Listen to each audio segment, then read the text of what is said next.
continues a series of actions that the St. Lucia Labour Party started many months ago in relation not only to our healthcare system, but the worsening governance situation in St. Lucia. Je veux bienvenue tout le monde qui est ici. Je veux dire grand monde, qu'on jeune monde, tout le monde qui est ici à présent. Et moi, nous allons internet là, est-ce vrai? Oui, avec tout le monde qui a vu nous à l'internet là, à Facebook, je dis bienvenue. Et tout le monde bienvenue ici aujourd'hui. Nous avons une discussion à les affaires santé avec nous voulons tout le monde sentir koyo sain et sauve, et sentir koyo confortable parce que nous savons là ni monde qui ni bagaille pour dire avec nous ni monde pour présenter bagaille aujourd'hui à les affaires santé en cette ici. And so today's discussion continues on developments in the worsening healthcare crisis in St. Lucia in general and the situation with the St.Jude Hospital specifically. Today we will explore the many developments that have taken place since we last spoke to you publicly on the healthcare crisis. We will examine the responses of the United Workers' Party government to the obvious deepening troubles in the healthcare system, and we will respond to the many government pronouncements which were made in a pre-recorded televised discussion among the Prime Minister, the Minister for Health, Senator Mary Isaac, and Minister Guy Joseph. Kosa jodia c'est pas un parler tout seul. Nous ni un chay bagay neuf pour répondre, un chay mensonge avec différents bagay gouvernement zadi. Depuis dernière fois nous joindre avec nous ni mon ici qui kay répondre, c'est mot parole ça là qui sorti en bouche Premier ministre là, qui sorti en bouche ministre santé, on est Mary Isaac, et aussi qui sorti en bouche ministre Guy Joseph. Sans me dire rien encore, I want to recognize the chairperson of the Vieux-Fort South constituency group of the St. Lucia Labour Party, and in a while I will tell you about her. But I want to say to you one or two things in addition to what I have said to you about this meeting. This meeting has been organized by the St. Lucia Labour Party. This meeting is a meeting organized by the St. Lucia Labour Party, but a meeting that has called all concerned people of St. Lucia to discuss the worsening healthcare crisis in St. Lucia. This meeting, although organized by the St. Lucia Labour Party, calls on individuals here who are from other organizations. We recognize here there are healthcare workers among us. And this meeting is called so that we can continue to discuss and to mobilize as we call St. Lucians out for action. It's a call for action. I recall the parents of the primary schools in the south. Leo dio la bagani place en Binfield Secondary School. Ministry avini ek yo vin dio yonde story. The parents, many of them stood up and walked out and said, none of this is happening. A few days ago, the parents were happy to go and register their children at the Binfield Secondary School because there was a call to action. The parents took action and the government had to do what was necessary. So we have examples, very recent examples, of people deciding that assez, avec yokai dubut pour ça qui nécessaire. And so this sister whom I'm about to call was recently elected chairperson of the Vieux-Fort South constituency group of the St. Lucia Labour Party. We have 17 constituencies, as you know, and 17 chairpersons, and this time is a time of mobilization, and all around the country, the St. Lucia Labour Party is holding various meetings to elect chairpersons and new executive bodies and so on. So I wish to invite Sister Cornelia Jacob, who was recently elected chairperson of the Vieux-Fort South constituency group, to welcome you to this meeting and to the constituency of Vieux-Fort South.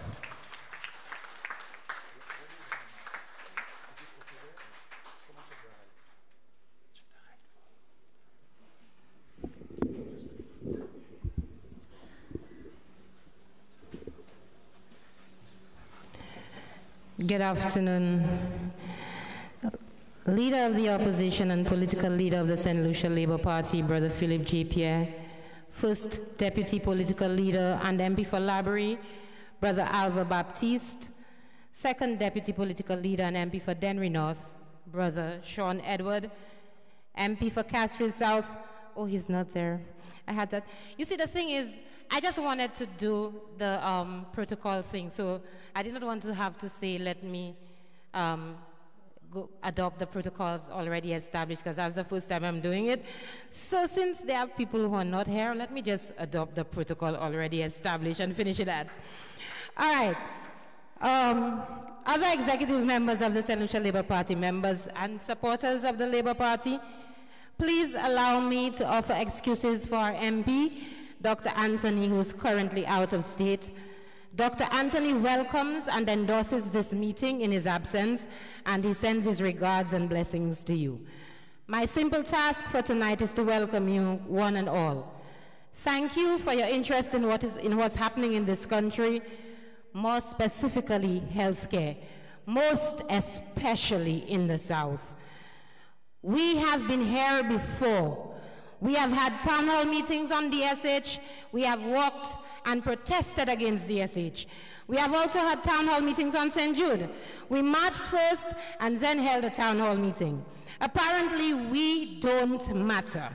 Whether we're citizens of St. Lucia, residents of the South, concerned citizens of Viewfort, supporters of the opposition party, which is our right, medical, building, architectural professionals, or just ordinary members of staff, we simply don't matter. And so we've called you out of an abundance of patience and caution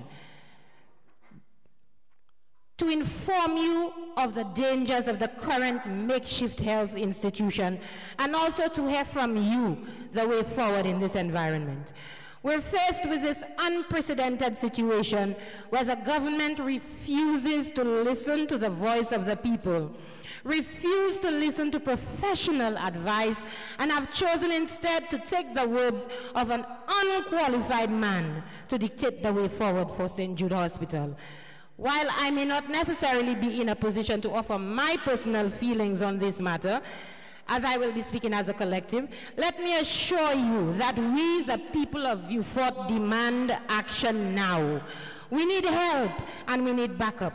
And so we're calling on the SLP to stand with us, and they are here today to stand with us, so that when we, the people of the South, turn back, we see that we have the solid backing and support of the SLP, not because this is a political issue, but because they're a recognized body with the requisite structure to help us speak loudly to the government of Chasney and Guy. We have risked our health and our lives for 2 years, and we're saying no more. So my sisters and brothers of St. Lucia, join me in this call to the SLP to join us to save ourselves and our children. I thank you.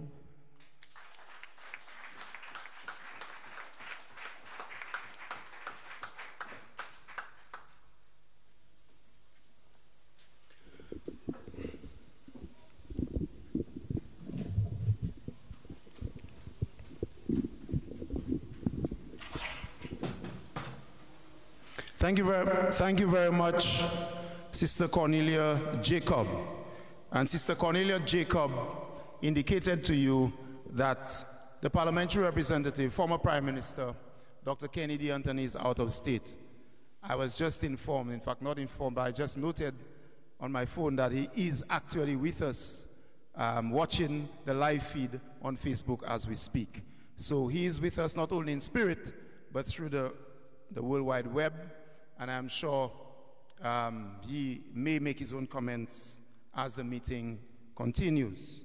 My brothers and sisters, the St. Lucia Labour Party this evening continues its proud tradition of mobilizing for change. There are many people throughout the length and breadth of St. Lucia who say, Labour can hear a lot meeting ako. Oh, you can hear a lot town hall ako. Some people tell you, moments are last by town meetings are whatever. My brothers and my sisters, the St. Lucia Labour Party from its birth, from its birth, when Comrade George F.L. Charles and the other pioneers started the Labour Party, it was education in every nook and cranny of St. Lucia on all issues related to the life of the people at the time that got the Labour Party to change St. Lucia and change St. Lucia for good. It was as a result of mobilization and education, my brothers and sisters, that we were able to get the right to even vote. And we must never, never forget that it is only through active education that the very action that people are calling for, that the very action that people want, it is only through active education that we can get the energy, the fire in our bellies with conviction to pursue that kind of action. So this evening is part of that education. You will hear this evening from Mr. Julius James, who has been a soldier and a fighter in the Vieux-Fort area and nationally for things that are just. For Julius James, qu'a travaillé avec Vieux-Fort Concerned Citizens Coalition for Change. Avec yo a parlé en chay, pas en les St.Jude tout seul, mais en les ça fait la plage, ça fait beach là, ça fait DSH là. Côté yo by tout strategic lands, tout est important Vieux-Fort by your nom. Avec peut-être Adam moun kay di, yo zaten ça avant, yo pas kontan ça avant. Mais St. Lucia Labour Party kay continue di la vérité à over and over and over again. Ces joueurs politiciens, là yo dit yon mensonge qu'on Obama te dit South Afrique, pito yo manger yo ka di un l'autre mensonge que nous ka c'est ça chasse ne ka fait. Mais St. Lucia Labour Party toutes les nous joignent, nous ka continue di la vérité à over and over again. So in a while you will hear from Brother Julius James. You will also hear this evening from Sister Emma Hippolyta. Eko swear sa ou ka turn from Sister Emma Hippolyta. Si un bagay peut-être ou pokotan assez.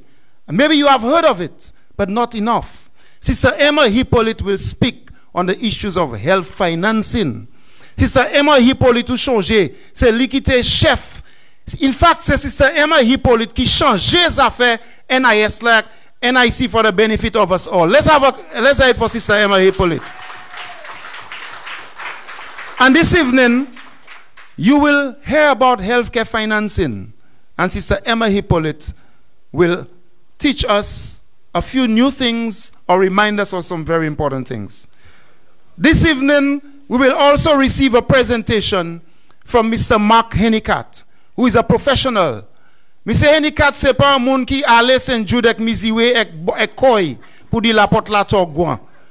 Mr. Hennicat, c'est un professionnel, un monde qui a travaillé avec l'hôpital. And he will make a presentation tonight. Nou kay we portwe, nou kay we different bagay e ki kay explique ba nou. We will also hear this evening from Dr. Ernest Hilaire, one of our parliamentarians who continues the good fight for the people of St. Lucia. From Brother Alva Baptiste, our first deputy leader, and also from Brother Sean Edward and our political leader. But very importantly, my brothers and sisters, our political leader will focus on the presentation, the pre-recorded presentation, qui Premier Ministre, Ministre Santé, and also Minister Guy Joseph made on television. He's going to respond in a very specific way to the things that they said to the people of St. Lucia. So tonight is more than just a chat. Nous voulons kachile konouye this whole issue of fiberglass. And we have to ask ourselves, if parents have their children running in the fiberglass dust as we speak, then that is the very reason why the St. Lucia Labour Party needs to intensify its education. That's the very reason. Because if the very parents will endanger their own children with fiberglass, possible fiberglass dust on the seats, and if doctors are getting sick, and the ministers are saying that they're lying, it's political, then that's the very reason why we cannot take it for granted that people know those things, that people know that fiberglass affects you for years. We can't take it for granted. We must continue the process of education. So I wish to ask you to join us this evening. Note your questions and your recommendations. And let's make this a truly interactive discussion. And nous parler avec yon a lot. At this time, I wish to invite, avant moi inviter Mr. James, we will have the presentations. They will not be very long. The parliamentarians, the experts, they will speak for a few minutes, and then we will leave enough time for discussion, for questions, for clarifications, and so on. So it will not be just presentations by people on the head table. We may have some presentations from individuals who have been impacted recently at St. Jude, or the possible impact of fiberglass dust. We may have presentations from people who are involved in the medical sphere. Ek nou vle tout moun share or swear. So I wish at this time to invite Mr. Julius James. I don't want to give him a long introduction, but for those of you who are here for the first time and who don't know, Mr. Julius James is from Vieux-Fort Town. He was raised in Vieux-Fort Town. Mr. Julius James taught for many years. He's a teacher en mon éducation. Mr. Julius James taught at the Vieux-Fort Secondary School and at other schools. In fact, Mr. Julius James taught many of us here, including myself, chemistry, good have Comrade Alpha Baptist, and many others. Mr. Julius James, in addition to his work as a teacher, is a community mobilizer and an organizer and activist. Mr. Julius James has organized cultural activities, activities to save the environment, and all kinds of things. He has worked with the St. Lucia National Trust, and he's a well-educated man, a well-schooled man, and a man who is rooted in the community of Vieux-Fort. So these are just a few little things about Mr. James. I wish to tell you his most recent endeavor. Bagay la il fait plus souverainement, plus récemment, c'est qu'il travaille avec Vieux-Fort Concerned Citizens Coalition for Change. Un groupe moun ek la ni lot mam ici qui concerne about zafè Vieux-Fort, DSH, different by ka fait Vieux-Fort, et yo ka parler gouvernement, yo ka écrit lettre by Premier Ministre, tout moun comme ça. So Mr. James is a champion, a fighter in the Vieux-Fort community, and there are others right here in the audience. I wish to invite Mr. James to make a brief presentation to you.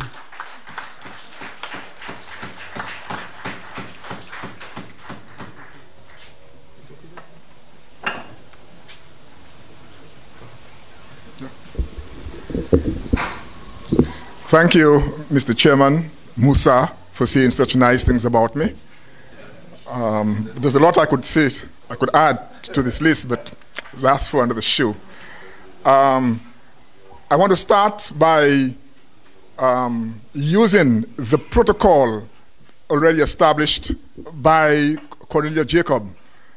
So I'm not going through this, but I want to add one more thing. One more line, one more name to that protocol, and that is I want to address you as patriots of St. Lucia.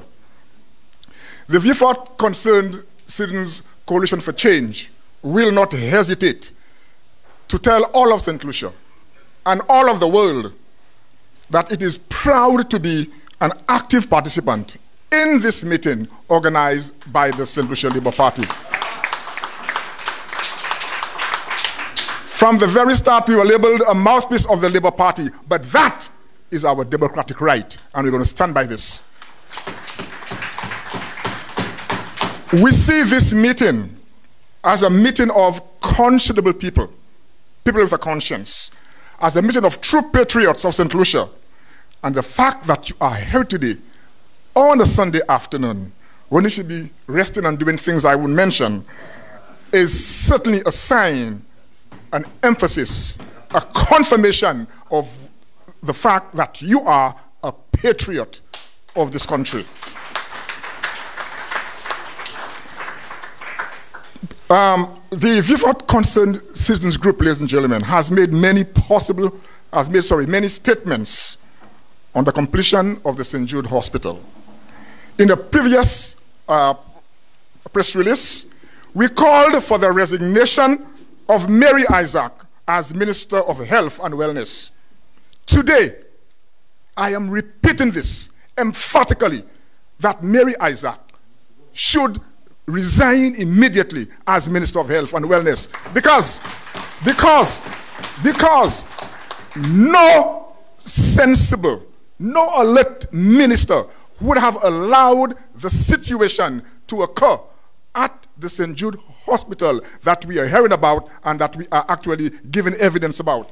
No sensible minister should have allowed that to happen. And furthermore, as we know very well, this minister allows the minister of Tutbagai, you know who that person is, to usurp her in her responsibilities, in her major responsibilities as the Minister of Health.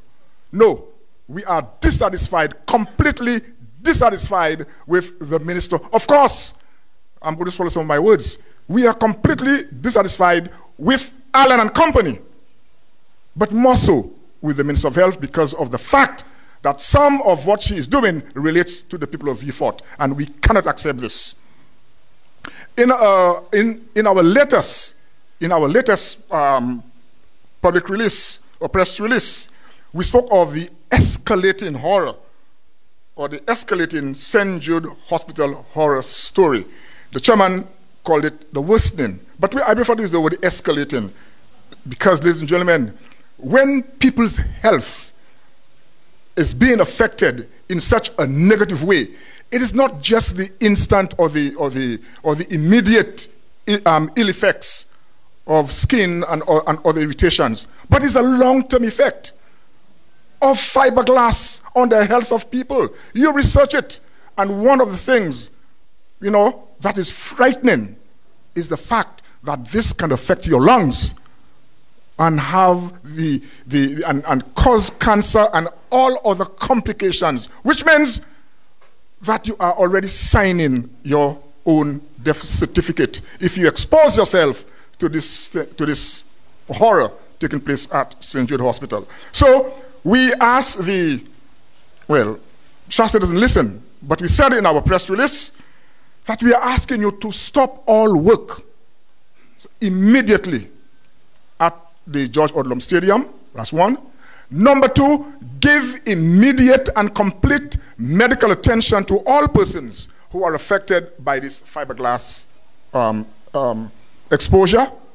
And three, devise a plan immediately to complete St. Jude Hospital and transfer all the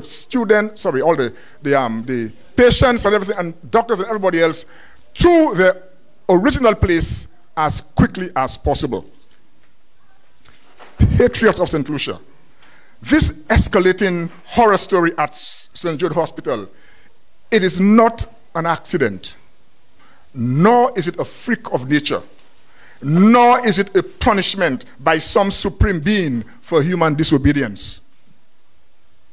It is a sad and predictable outcome of the Alan Shastley administration's uncaring, careless, insensitive, callous, disrespect, and dismissive attitude towards the citizens of this country. The stubborn refusal of this administration to consider useful, practical, and sensible proposals regarding the completion of the St. Jude Hospital. Instead, he chooses to repair the roof and expose so many people, particularly people who are confined to beds, patients at the hospital, to all the ill effects or all the negative effects of fiberglass exposure. That decision was stupid and an asinine one. What makes this action of this current administration so appalling, even more appalling rather, and reprehensible, is that some parasites of the UWP will attempt to defend this action and downplay the agony, the suffering, and the apprehension of the people at St. Jude by writing this absurdity in the voice of St. Lucia sometime July, I think, 14th. And here is the absurdity I'm referring to. We must ask ourselves, which is more dangerous, 2 weeks of discomfort or a major section of a roof that is likely to collapse at any given time? Do you understand that, ladies and gentlemen? That you are saying that people can suffer? Whether it's for 1 day or 2 weeks, it doesn't matter. It is the kind of suffering that you're talking about. The suffering that leads so many people, including doctors, close to the jaws of death. And that is all you can say? Ladies and gentlemen, patriots of St. Lucia, when we consider the well-publicized negative health effects at the St. Jude Hospital and the way doctors and nurses have been affected, we have to conclude that this action by the government of St. Lucia is unconscionable, it is inhumane, and it lacks empathy. The Viewfort Concerned Citizens Group boldly repeats its position that that was the wrong thing to do. It was the wrong thing to do. And we find it an indictable offense. And if we could take them to court, we would take them to court. The last action, again, clearly demonstrates the insult, the disrespect, the disregard, the denigration, the alienation, and the diminishing of the worth of citizens of this country. We are nothing in the eyes of Alan Shastley and company.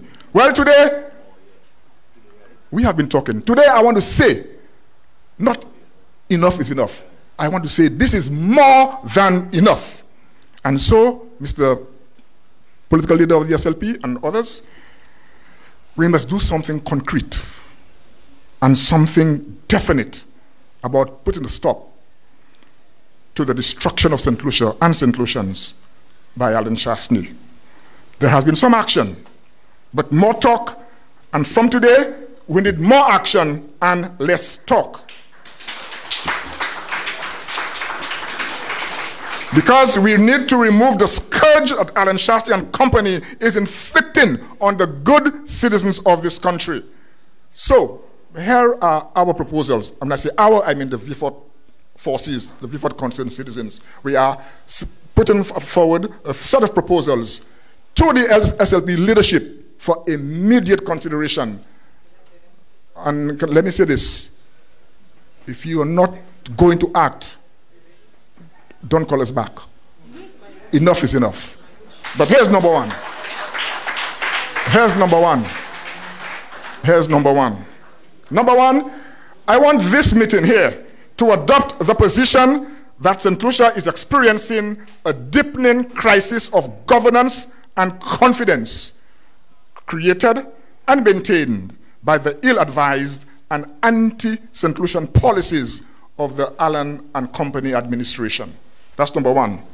Number two, we want all concerned organizations and individuals present here in this meeting to form a Rescue St. Lucia Now, to form a committee called Rescue St. Lucia Now, in short, RSLN. And that committee will execute a plan of action based largely on the input of you, of the persons present here, of you, the patriotic citizens of this country. We want that plan of action to be based on what you have to suggest a little later to the leadership of the St. Lucia Labour Party. That's two. Number three, by the end of this week, today's Sunday, by the end of this week, we want the RSLN to issue an ultimatum to Shastley and Company requesting dialogue to discuss a number of issues, beginning with the St. Jude Hospital reconstruction project. And that list doesn't end there. That list must include the DSH, provision of affordable health care, the development policy of this country, the use of CIP funds, the management of the island's resources, and the protection and preservation of the island's patrimony, among others.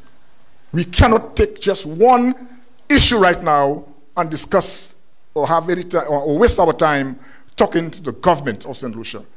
We've got to take all of these issues and make them listen. Number 4, failure of the government to meet with the RSLN within the prescribed time. It should be told that there will be serious consequences for the normal functioning of the island. I don't care what you say about normal functioning of the island. But normal functioning of the island. Point number 5. Also, beginning immediately, the RSLN must start mobilizing the entire country and critical organizations or individuals to make them fully understand the issues and justification for the type of action or response that been proposed. Getting broad-based support, Mr. Political Leader, is a critical part of success. Number 6, the RSLN must consider actions that will seriously affect the normal functioning of the island. I mentioned that. But let me give you some examples. One could be a national day of protest. Number 2 could be closing down the country for 3 consecutive days. Another one could be agitating constantly for the resignation of Allen and Company. Another one could be pursuing all legal possibilities to question the unconstitutional behavior and questionable actions of Allen and Company. Another one could be that we have to interfere, deliberately interfere with the work, if that work continues at the George Odlum Stadium, interfere with that work until such time that all the patients and all the staff people are transferred safely to where they belong, that is at this St. Jude site. We also believe, or another point, Mr. Political Leader, the RSLN must hold periodic national rallies or talk shows, etc., for consolidation, for inspiration, and for providing information on new action and new developments taking place in this country. And the last one, Mr. Political Leader, we want the RSLN to remain in a forward-thinking mode for the removal from power of Alan Shastney in the shortest possible time, and preparing the guidelines for an interim governing council. An interim governing council to steer St. Lucia back to an active and vibrant democracy and an all-inclusive development that benefits all citizens of St. Lucia. I can give all these 7 points to the political leader in my best handwriting, or maybe print it out. But let me end by saying, patriots of St. Lucia, this is our time to act decisively. We can do it. Yes, we can do it together. If we fail to seize this opportunity to carry out a peaceful, democratic revolution, I will repeat, a peaceful, democratic revolution in St. Lucia, then we should consider changing our flag. You know our flag, right? Yes, change our flag by removing the black and white triangles, which of course represent the people of St. Lucia. Removing the black and white triangles and replacing them with the head of a white jackass sporting a yellow helmet on its head. Thank you very much, ladies and gentlemen.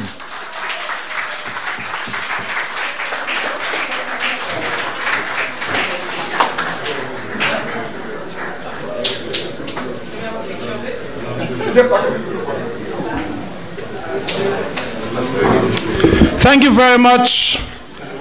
Thank you very much, Mr. Julius James, who gave us his views and explained to us what he believes, what he thinks needs to happen. Let us hear it again for Mr. Julius James from the Viewfort Concerned Citizens Coalition. My brothers and sisters, what has changed since we met the last time, since you met in a town hall meeting to talk about the St. Jude situation? What has changed?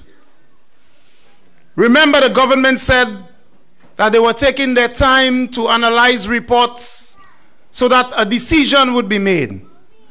That is after the government took 2 years to make a decision about St. Jude. I wish to remind you that the St. Lucia Labour Party did indicate that we had information that the government wanted to hand over the St. Jude Hospital to a private concern. We indicated to you that Alan Chasney continues to operate what he has in his mind, which is to run St. Lucia as his personal business for profit. And then the government said they would announce a decision. They gave a date. They never stuck to the date. Guy Joseph said in 30 days. The Prime Minister never stuck to the 30 days. And they presented to you this pre-recorded discussion on television.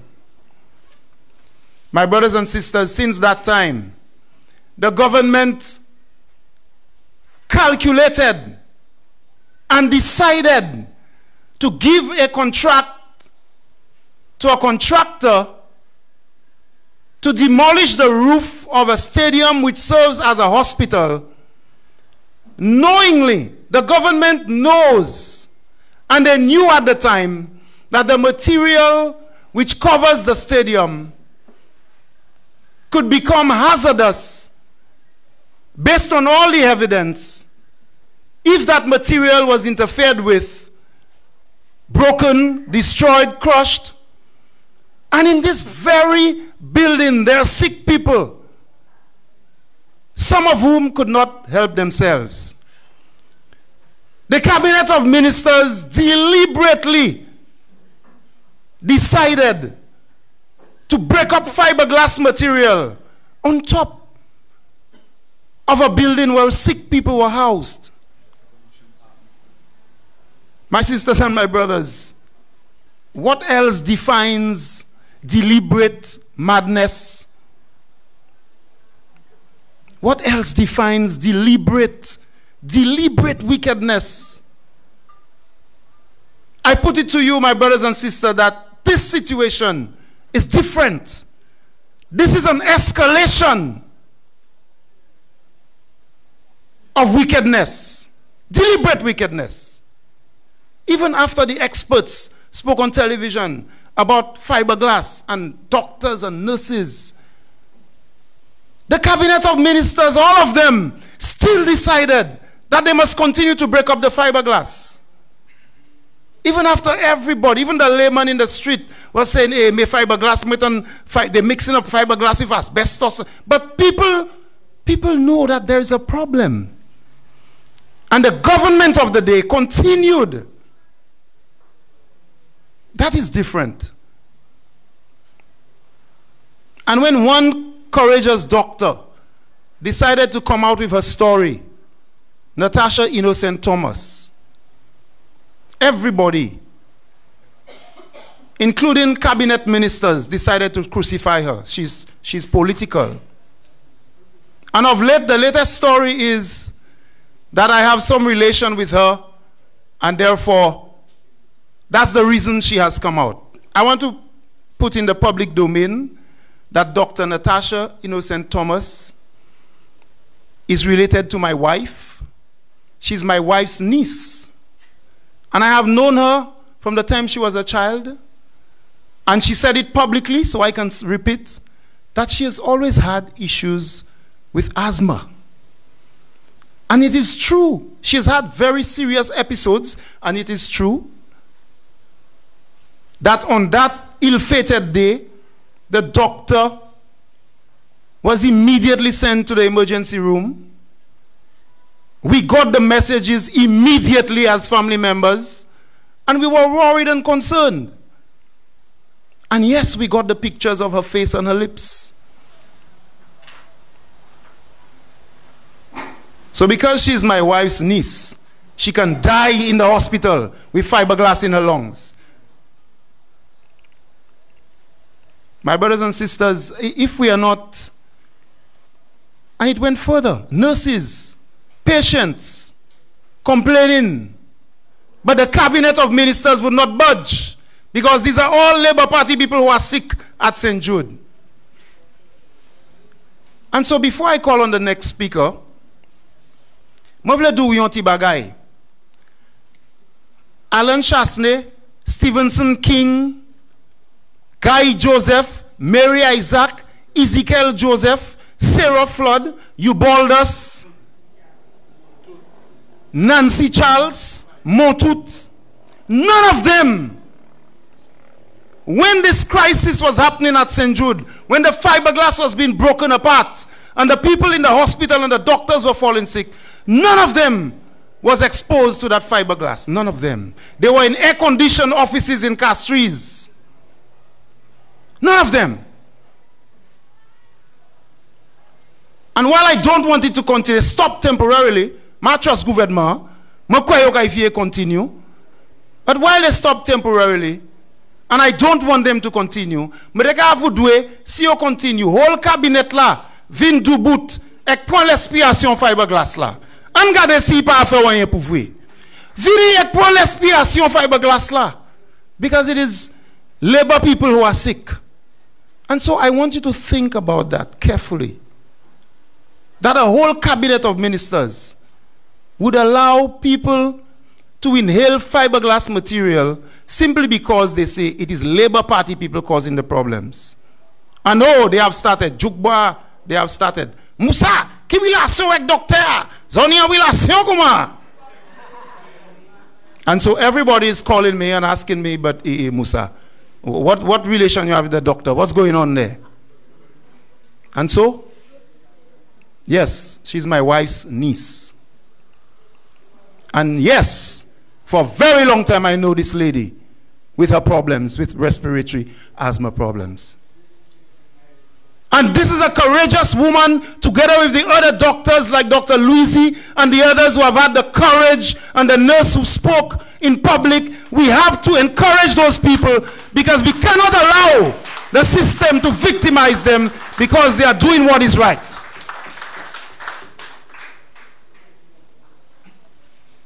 And that's why Alan Chasney has his children going to school in Canada, because he won't fix the schools in St. Lucia.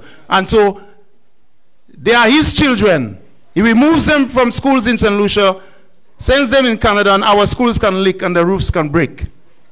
I call now to the podium a sister who needs little introduction, Sister Emma Hippolyta.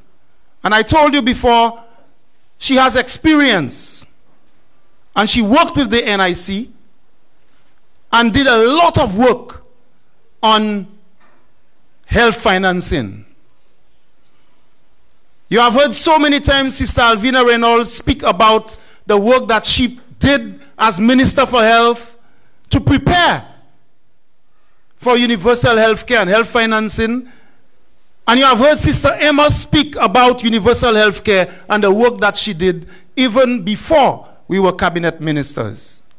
So I want to present to you Sister Emma Hippolyta, who will explain to you some issues relating to health financing. Avec health financing, c'est qui manière l'argent qu'a involvé en payer by santé, avec qui ça gouvernement les bat des affaires en les affaires l'argent on pour joindre pour payer by santé à payer cette ici. Let's hear it for Sister Emma Hippolyta.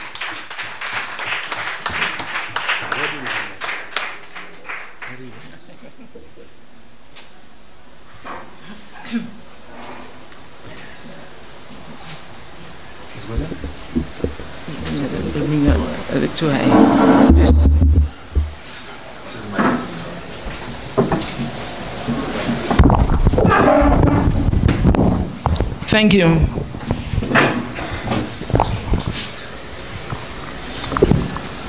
Political leader, chairman of our great party, deputy political leaders, Mr. Julius James as president of the Coalition for Change, citizens of Beaufort, citizens of St. Lucia, brothers and sisters, good afternoon. First, I want in a very special way to say how pleased I am to participate in this very important town hall meeting. The issue of health care is one that is a very serious issue for our country. We have this general saying that health is wealth. And you have heard time and time again that every government should have a serious plan for health care of our people. So this afternoon, my task is to share with you, more or less take you down memory lane a little, for what the St. Lucia Labour Party started and my involvement in 2002, and where we are now. I will break it down between the time when I was at the National Insurance Corporation as the director, and I will also raise some of the issues and what we've done while Sister Alvina Reynolds was Minister for Health. But we've heard time and time again, and based on social media, radio programs, and what is happening now at St. Jude's and also at VH, at no other time in the history of our country, healthcare in St. Lucia has reached rock bottom. Healthcare in St. Lucia has reached rock bottom. And as a people, we need to sit down and analyze how we are going to move from where we are. It is a crisis that is going to impact all of us. Yellow, red, not so red, and those with no colors. This is a situation that has economic implications for us. Because more than anything else,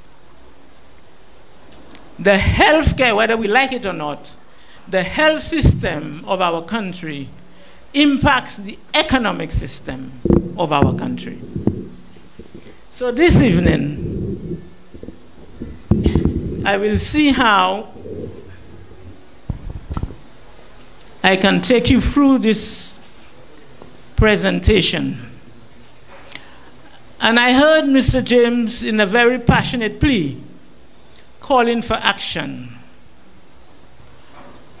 And I must tell you that he is echoing what I am hearing on the ground.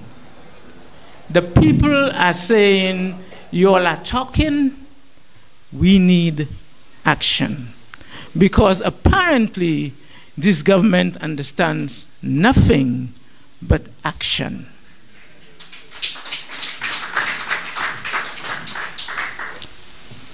So I want to encourage the party, and I want to encourage all stakeholders, whether it is the business community, because I do not think that they can remain silent forever on this issue of healthcare. The business community that understands economics and finance will quickly understand that unless they add their voice and call on the government to deal with the healthcare issue, it is going to hurt them in the pockets.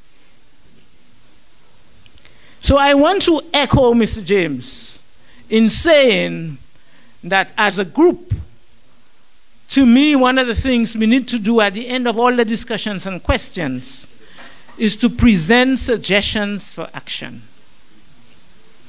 We need to do so. And it is only when we take action that the government will understand. Because the persons who are sick at St. Jude's Hospital cannot take action because they are then patients. We need to take action for them because today they are at the health situation. Tomorrow it can be you, it can be your relative, it can be any one of us. This is a national issue. This evening I'm asked to focus a bit on health financing. But what I want to do quickly is to take you quickly to, in terms of a chronology, what the St. Lucia Labour Party did. So between January and March 2002, Cabinet took a decision to look at the feasibility of 3 social programs in St. Lucia: unemployment insurance, a pension fund for farmers, and universal health care. A committee was set up, Emma Hippolyta chairman, Dr. Stevenson King, Richard Peter King, Claude Griffith, and the late Jeffrey Jennings Clark. Between March 2002 and September 2003, the task force commenced work to analyze records and reports that were there. We looked at health reform proposals. We looked at the HERA's health study.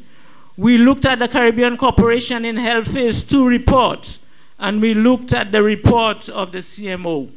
We also looked a lot at the various reports on health financing. We also went to Barbados and Antigua to look at the health system. At the end of that, we recommended to the government to introduce universal health care. We said as a second phase that they could look at unemployment insurance, and we indicated at the time that because the farmers could have received coverage within the NIC, that we should have deferred this. And the reason why I'm giving you all of this, because once and for all, I want you to start understanding that the St. Lucia Labour Party government, from the time that the St. Lucia Labour Party government, being the director of the National Insurance, always had the interests of the masses. These social programs were programs that would benefit the rich and the poor alike. The committees, and when we started our work, we presented a report, the cabinet accepted it, and the steering committee was employed. We formed 8 committees: health assurance, human resource training and development, health information and management, national pharmacy, legislation, financing mechanism, basket of services, and governance. This evening, I must tell you, I'll give you the deliverables, and then I will focus on the health financing. We had island-wide discussion, radio, television, town hall meetings on UHC. Island-wide testing of diabetics and hypertensive persons. Over 30,000 persons were tested. The results were analyzed by Professor Graven, University in Canada. In response, the St. Lucia Labour Party administration commenced providing free medication to persons with diabetes. Recognize your government. 5 health institutions were audited by Accreditation Canada and separate reports issued. Tapion Hospital continued with the program and got accredited. So when you see the accreditation of Tapion Hospital, it was funded by the St. Lucia Labour Party. These are things that you must know. A national drug formulary was developed with technical support from Mr. Burnett of the OECS drug unit. Health protocols were developed with the help of our local doctors. Dr. Didier, Dr. Daniel, for example, they worked with us and started developing health protocols that are still available today. Let us recognize their efforts. A health management system was purchased and staffed from Canada. Our staff was sent on training. That system is still in our hospitals today, collecting data. What we might not be doing is analyzing that data properly. But there is a health information system that was developed by the St. Lucia Labour Party. A pilot program on screening of school children using body mass index started with Dr. Bird. And Dr. Lisa Charles and Dr. King reviewed our emergency services system, especially that is what you have, the emergency through the fire service, and found that it was a good system, but required refining to link to the health system. We did all of that, brothers and sisters. Now let us look at the area of financing that I'm supposed to focus on today. When we did the exercise, we looked at the estimated budget for universal health care. And at that time, we estimated that we would need $58.5 million, approximately. And 22 million for Victoria, St. Jude, 13 million, Golden Hope, 3 million, Turning Point, 800,000, essential drugs, which is the package of the drugs that we are going to use, 3.3 million. Development of new services, we are going to put a reserve in place to encourage the institutions to develop new services, $3 million. We had a package for overseas care, and that package was saying that we would identify hospitals overseas, negotiate with them, and assist persons where we could not provide them with services here, that they would go overseas. So that we had some $5 million for that. We had pre-hospital emergency, 1 million. We had private hospitals, which is Tapio at the time. We had 650 million for them. The blood bank, some 750 million. We had the administration, some 2 million, and we had a contingency of $2.8 million. So that is what we estimated it was going to cost. Now, the source of financing, we looked at the environmental levy and the other flat taxes. We looked at utility tax at the time. We looked at salary deductions. We looked at a sin tax for goods such as cigarettes and alcohol. We looked at the VAT. At that time, we were talking about the VAT. It was not introduced as yet. And we looked at property taxes. Now, when we looked at the sources at that time, we estimated that had we gone to add a 4% environmental levy, we would raise some $28 million. And that was the highest source of financing at the time. The environmental levy. There was already an environmental levy, but I think at the time it was either 1 or 1.5%. And we thought that if we increase it to 4, we could have received some $28 million from that. We looked at salary deductions. We looked at 1%, 4.8 million. 1.5% would bring us like 6.4. 2% of salary deductions would bring you down to $9.6 million. We looked at electricity levy. If we had put a levy on electricity, that would bring us, a levy say of 5% would only bring us $8 million. We looked at a telecommunication levy, again at 5%, that would bring us about $8 million. And we looked at property taxes. And when we looked at that, we thought it was going to bring us some, we estimated it would bring us some $5 million. Now, so far I've raised 5 different sources, excluding VAT.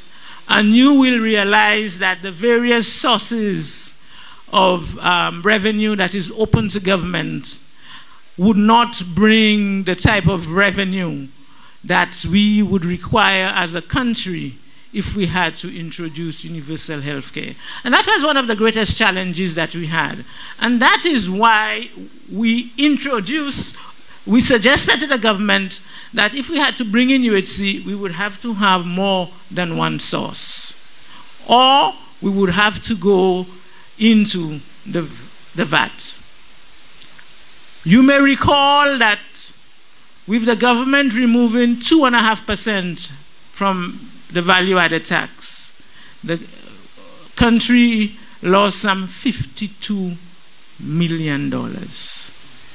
And quietly, you are hearing some of the doctors suggesting to the government that this $52 million should have been going to the healthcare system.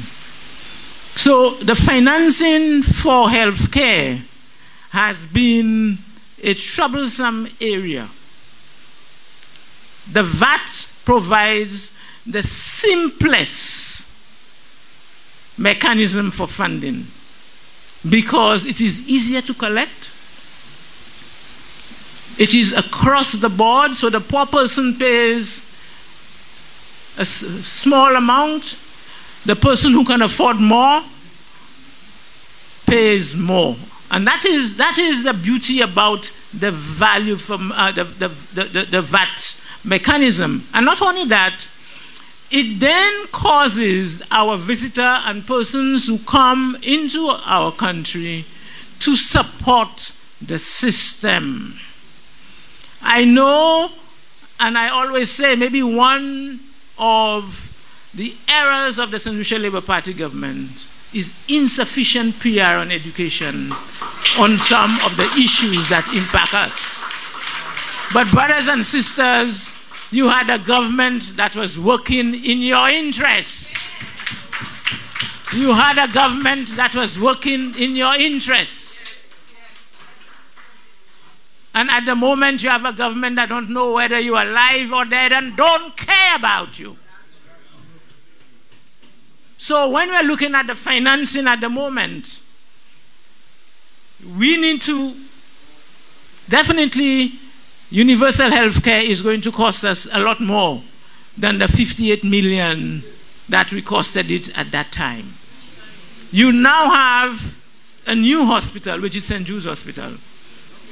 And you now have Owen King EU Hospital. And you have to put all of this in the mix to arrive at how we are going to bring in universal health care and make it sustainable. Our method of funding is extremely critical. I am hearing a combination of salary deductions. We have to be careful because as the salary deduction, your deduction is only going to come from persons that are employed. And at the moment, your employment level is being reduced. You have fewer persons in the formal sector. And if you have fewer persons in the formal sector and you are relying on the salary deduction, then the percentage of the salary to be deducted must be higher. You need to understand how that goes. You also have to understand that with a salary deduction, you then have to balance that with a contribution by the employer. Look at the business structure that we have at the moment. We have a large number of very small businesses. Businesses that could barely make ends meet at the moment. You have government as your largest employer. And then you have the Massey Group and a few others. A handful of businesses. Look at them. And that's what I'm saying. When the government comes and gives you that 6 or a 9, you need to analyze for yourself how we are going to make ends meet. And consequently, we have to look at a mixture, not only of a VAT, You also have, when we prepared the UHC program, one of the things we proposed was that you would have a base basket of services funded by the funds that we have there, and we were talking to the insurance companies so that those of us with insurance policies at the moment, at the time the insurance companies agreed that they would revisit the product that they offer to the public. So therefore they would not go to the bottom, because the bottom would be covered by universal health care, and they would provide what you call a top-up, for example. So that person who wants something more to go overseas or something like that, that is what your insurance company, your policy, your premium, that is what they would offer. And we had discussions with them, and they were on board with this already. But if you believe that as a country, the insurance companies would cover everybody in a basket, the cost of that premium, the cost, because really what you want is that you want persons who already have what you call a condition not to be excluded from access on that health care. You want those persons to receive the same treatment as the person who is healthy. At present, you cannot go to an insurance company if you have a condition for them to cover you. You cannot do that at the moment. It is not, they will not cover you. So we need to analyze the situations that we are in. The financing mechanism is the area which is the most difficult area under a UHC program. But what we have to do as well is the basket of services that we offer will also determine the cost of the service to us. So our approach and recommendation was to start at the beginning and gradually build on the basket of services that you could provide. Our government between 2011 and 2016, under the leadership of Dr. Anthony and Honorable Alvina Reynolds as minister, focused considerably in preventive health. And that too was part of the UHC pillar. Our error again, we did not tell you, we did not mention to you UHC. But brothers and sisters, the work continues.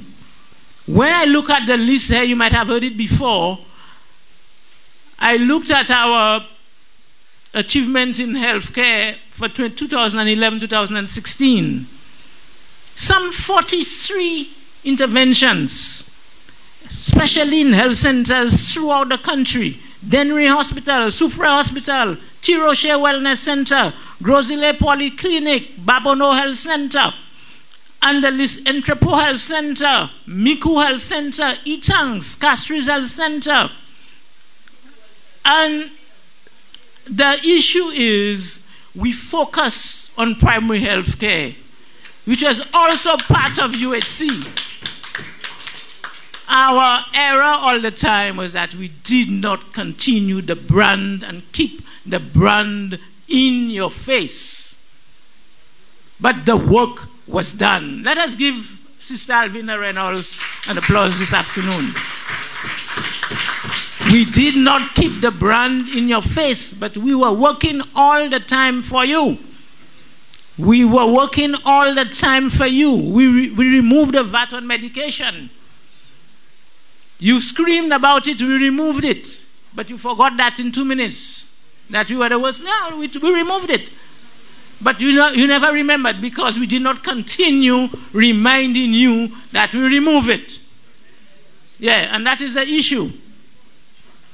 You know, wellness training, the wellness center, work on HIV.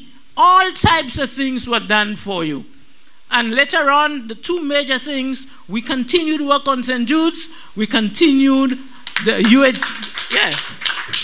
Throughout that time, while we worked on primary health care, we continued. I remember sitting in Taiwan with Dr. Anthony, where he negotiated that loan to try to finish St. Jude's Hospital. St. Lucians, we're forgetting too quickly the things that have been done for us. Bon Dieu pa aime moun tien gwa. Bon Dieu pa aime moun tien gwa. Changer, changer, changer. Remember, remember, remember the record of the St. Lucia Labour Party in the area of healthcare is one that we should be proud of.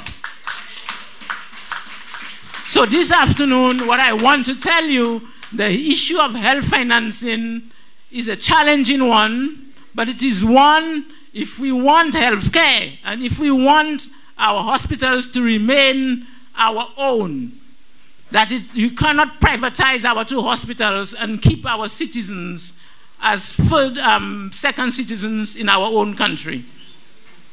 We need to have access, all and sundry need to have the same access to the same health facilities as everybody else. And the UHC that the St. Lucia Labour Party presented to you is one that would have caused you to have access based on your needs to the best health facilities that we could have afforded. So with these few words, if you have any questions for me, I will answer it. And I will leave you because today I'm supposed to be with my relatives, my sisters. They are in some jubilee in Soufrière, so I have to go back to them there. Okay, so I will answer your questions and I will leave you. So, any questions for me?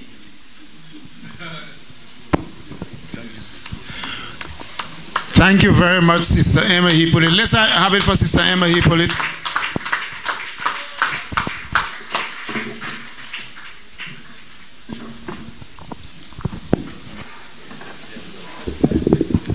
Thank you very much, Sister Emma Hippolyta. Let me indicate to you that very shortly, Mr. Mark Hennicat will make a presentation. And I wish to indicate that while this meeting has been organized by the St. Lucia Labour Party, Mr. Mark Hennicat is not a member of the executive of the Labour Party. He's not a member of the Labour Party. He is here strictly as a professional, and Mr. Mark Hennicat is another brave patriot who has been speaking and writing on Facebook, on television, and who is not afraid. Who is not afraid. So I wish to thank Sister Emma Hippolyta, and I am sure many people here heard something new tonight. Moi, si we autant bagay neuf les affaires l'argent pour santé, qui manière Labour Party a te ka déchelé toi ka l'argent avec santé, avec moi si we comprendre qui Labour Party a te ka travail ba ou. Sister m'a dit peut-être nous pas te ka shoutly assez, nous pas te ka di moun assez.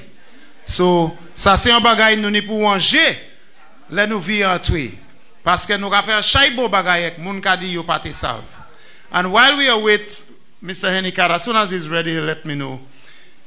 Sister Emma parlait about un ministre santé qui était ministre santé avant nous tenir ministre Mary Isaac. Et ministre santé ça là pas te ka garder à quoi di ped. Ministre santé ça là, as Sister Emma told you, was on the ball and doing the work for the country. Adam moun ki de peut-être pas connaître li, et ou pas savent, mais ici also. So I want Sister Alvina Reynolds to stand up and take a bow for the work that she did for the people of St. Lucia. Ila, Sister Alvina Reynolds. I think Mr. Hennicat is ready. Oh, he wanted to ask a question. Okay, yes. Somebody else will have one question and then we will start the presentation.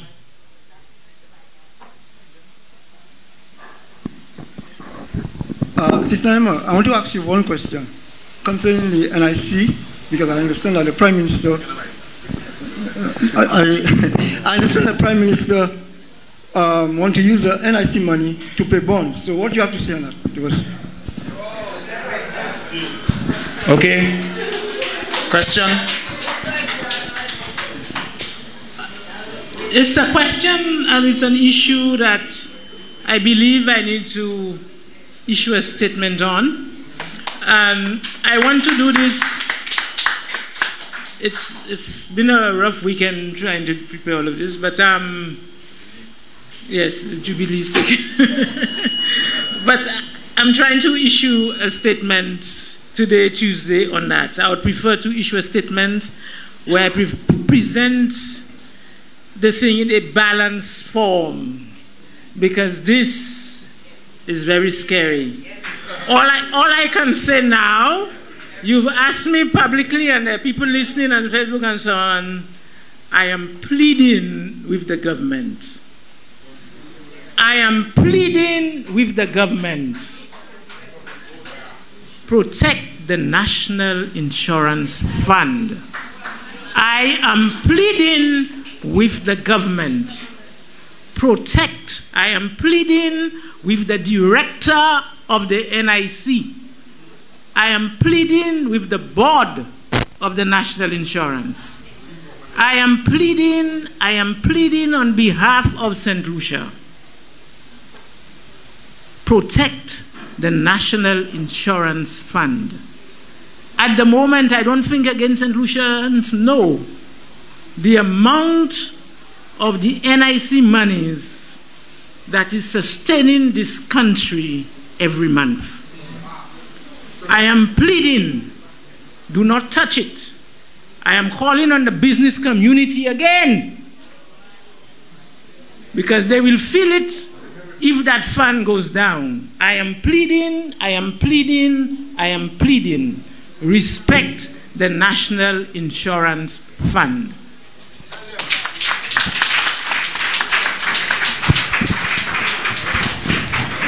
Thank you very much. Thank you very much. Merci en chay, c'est Emma. Avec ou kaitan en chay about zafè NIC ça. C'est Emma, c'est un expert en zafè NIC. Premier ministre là pas connaître rien about zafè NIC ça là. So we are wait. Nous ka espérer à quoi dit c'est swift nous swift pour tan sa sister Emma ka dit about NIC. At this time, I wish to present Mr. Mark Hennicat, who is an expert in various areas relating to buildings and architecture. And Mr. Mark Hennicat has said a lot about the St.Jude reconstruction project. I invite Mr. Mark Hennicat to make a presentation to our meeting tonight. Let's hear it from Mr. Mark Hennicat.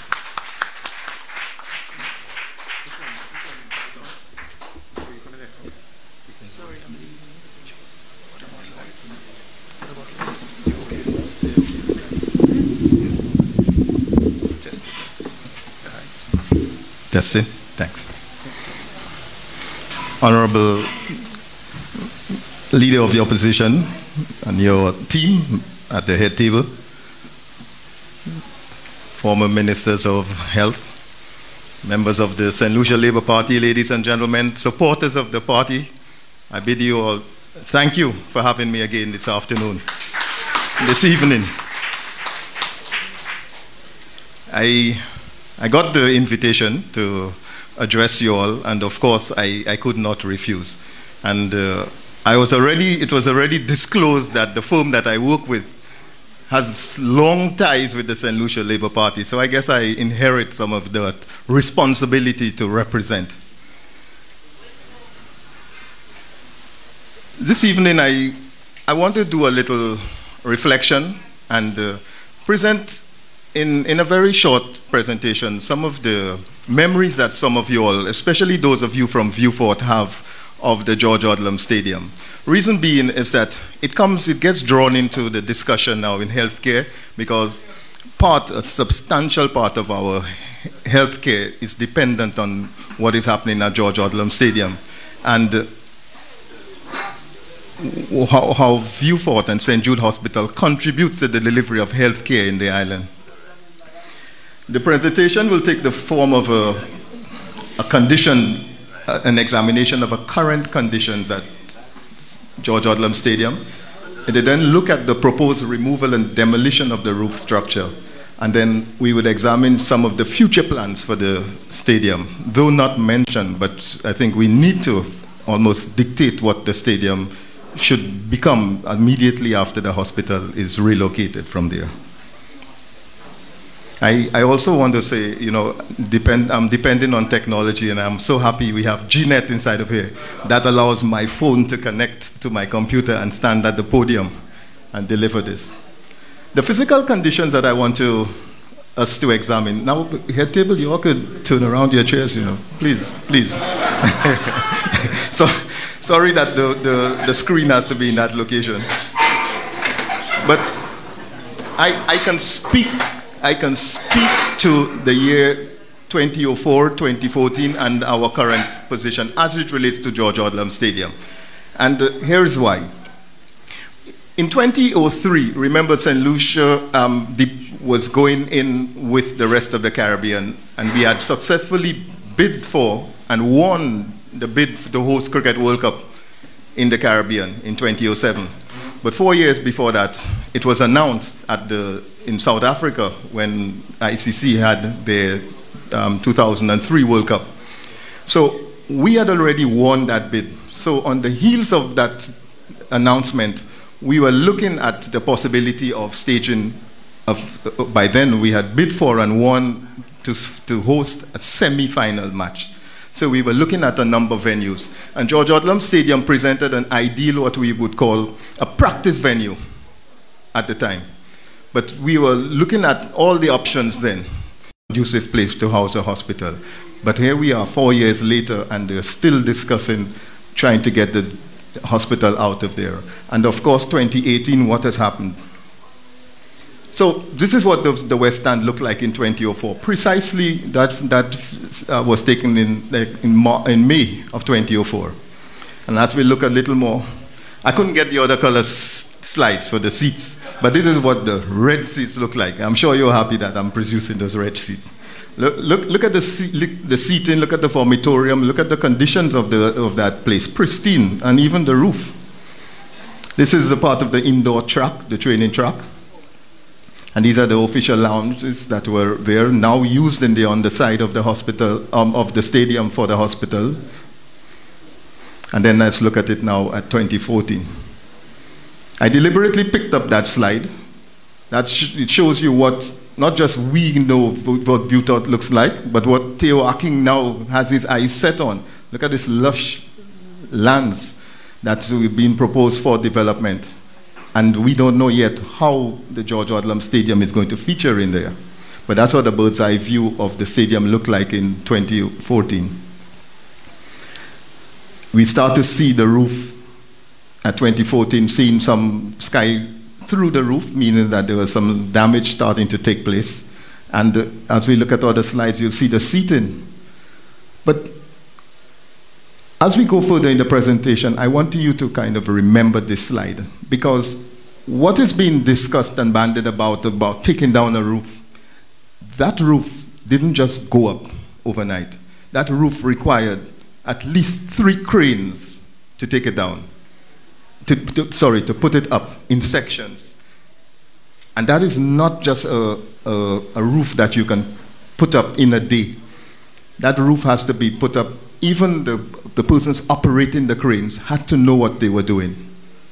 Anything done wrong in the operation could have been catastrophic.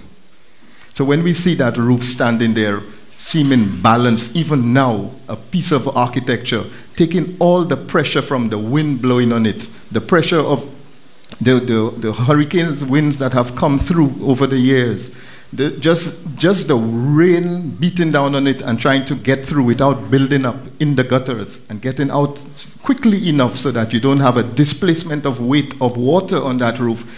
That roof was done with precision. So it's not about just taking anybody to take that roof down overnight.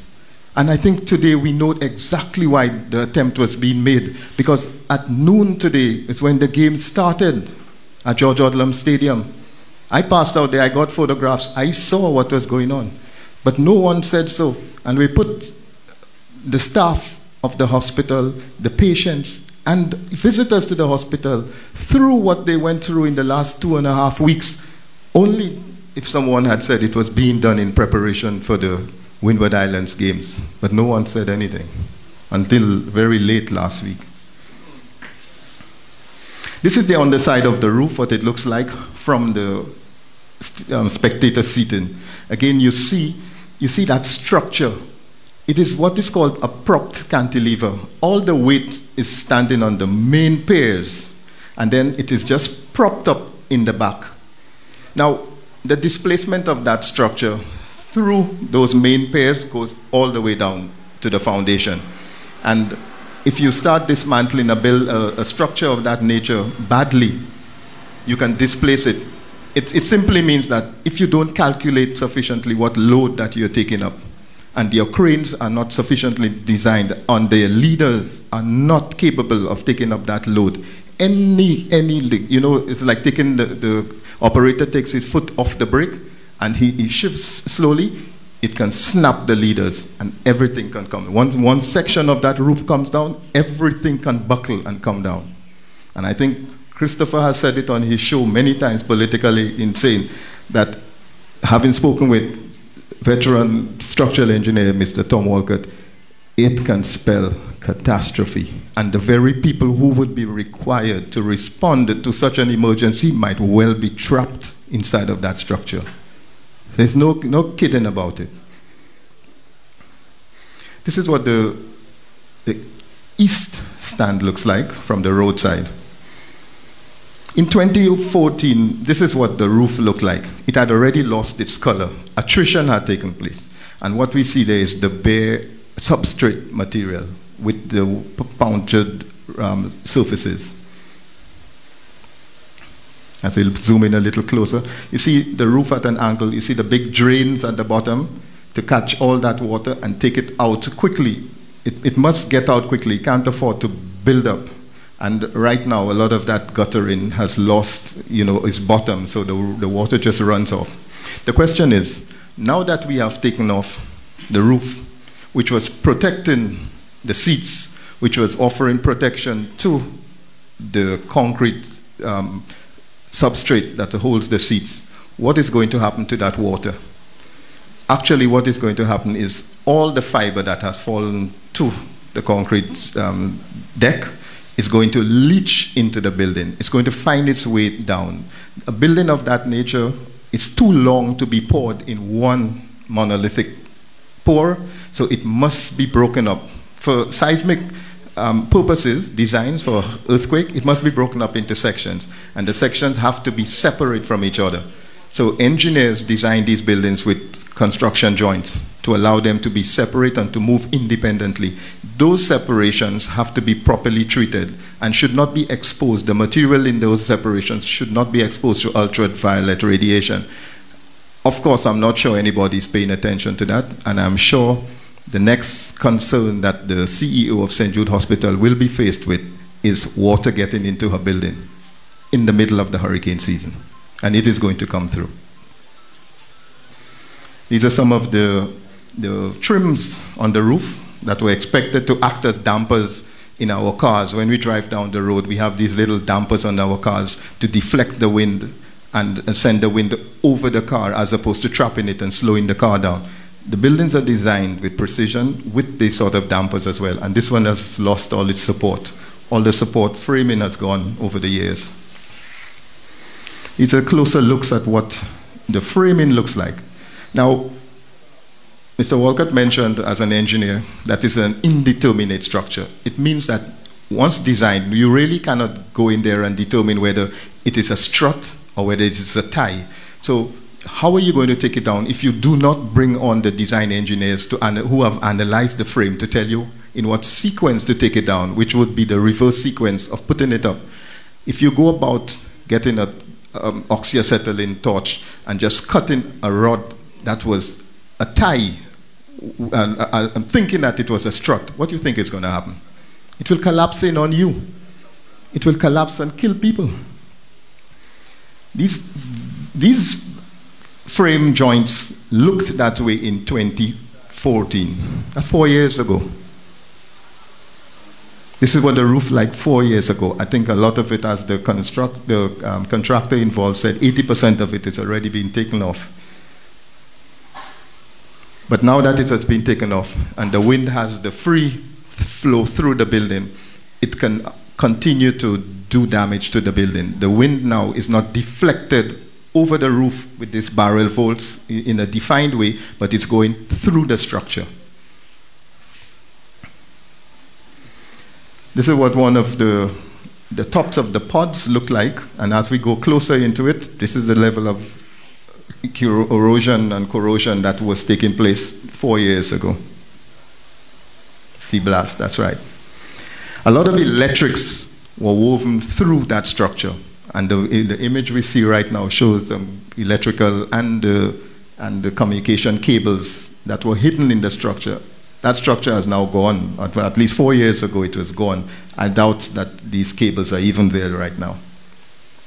But a lot of heavy cables were running through the building. As to whether they have been disconnected or removed ahead of that work that was being done, we don't know. Now this is what the yellow seats look like then. They're tending towards brown, I guess. And this is what the underside of the seats looked like 4 years ago. These seats themselves are disintegrating, and they have more glass fiber in them than the roof had, and they are in closer contact with the building than the roof was. At least the roof glass fiber can get blown over. This one, when it disintegrates, it gets washed down. It goes down into the building. And then today, some of these images, I didn't take those. Everything before that I took. These I borrowed from internet. This is what the building looks like on the east side, I think, from the west. I think this is the east side. My slide might be wrong. And some of those persons who have expressed concern, they don't care because you can see them there without headgear, without any form of safety garments on, and walking across the building. And the sort of demarcation on the ground is indicative of persons not knowing what they're dealing with. They don't know the conditions that they have been exposed to, nor do they know the hazard that is looming overhead. The concerns that we should have in terms of the removal or demolition, because we really don't know. We have been told that once the panels come down, then it will trigger or offset a series of operations which eventually result in the hospital being removed. I don't know. Hospital for all of us in here means equipment, 4 walls, a roof and a floor, trained staff, and of course a conducive environment. Hospital, I think, from that statement meant just, you know, the equipment or the possibility of moving persons to another place. Incidentally, I understand it's another place between Viewfort and Labrie they may be looking for to house St.Jude temporarily if they need to get out of there because of a storm. I think some of you all know where that place is. The timing of the demolition is very concerning, the middle of the hurricane season. And even if it's not a storm troubling us, you will have high winds, the occasional high winds. And that can add to not just the displacement of the roof and or the fiber materials, but it can also mean that in that area, falling debris that are being blown can fall on vehicles, can fall on people, and can complicate the risk. We have not heard what sort of risk analysis or risk management is in place for that operation. We've just been told that the contractor has a method statement, he has insurances in place, he's been used to working in those conditions. We know better. And what is the contingency plan? Is there a contingency plan? What if anything catastrophic takes place? Where do you move a hospital? A hospital, according to Parhos, is supposed to be that place where you ultimately can go to and feel safe in. And it's supposed to act safely before, during, and after the event. I'm not sure what St.Jude at the George Odlum Stadium amounts to when so much criticism is being leveled at St.Jude at Auger as having not been done to standard. But even when that is being said, more recently, and I dare say, somebody has read the report that I put out, because it's subsequent to the doctor's report and the one that I submitted, that you all of a sudden, you heard the Prime Minister and the Minister for National Economic Development speaking of 23 other buildings on the site. 23 other buildings on the site that can be used for something, designed by the same consultants, constructed by the same contractors, having a standard to be used for something. But the 2 buildings that remain incomplete are not to standard. Can you imagine? Then there's a total disregard for the warnings, whether it's the St. Lucia Medical and Dental Association or the St. Jude Hospital itself, you know, the staff out there, the Nurses Association, or concerned citizens like Mr. James and his group. The government has absolutely disregarded what has been said. And there's a disregard also for the well-being and safety of the users, and even the safety procedures. When you consider all that has taken place to date and what has passed as safety procedures, I mean, the evidence is there. All the information that has been circulated in social media is nothing close to what we are seeing on the slide as being a preferred standard. But St. Jude at Auger is being regarded as being built without a standard. But what obtains at the George Odlum Stadium, or whatever obtains at George Odlum Stadium, is an acceptable standard.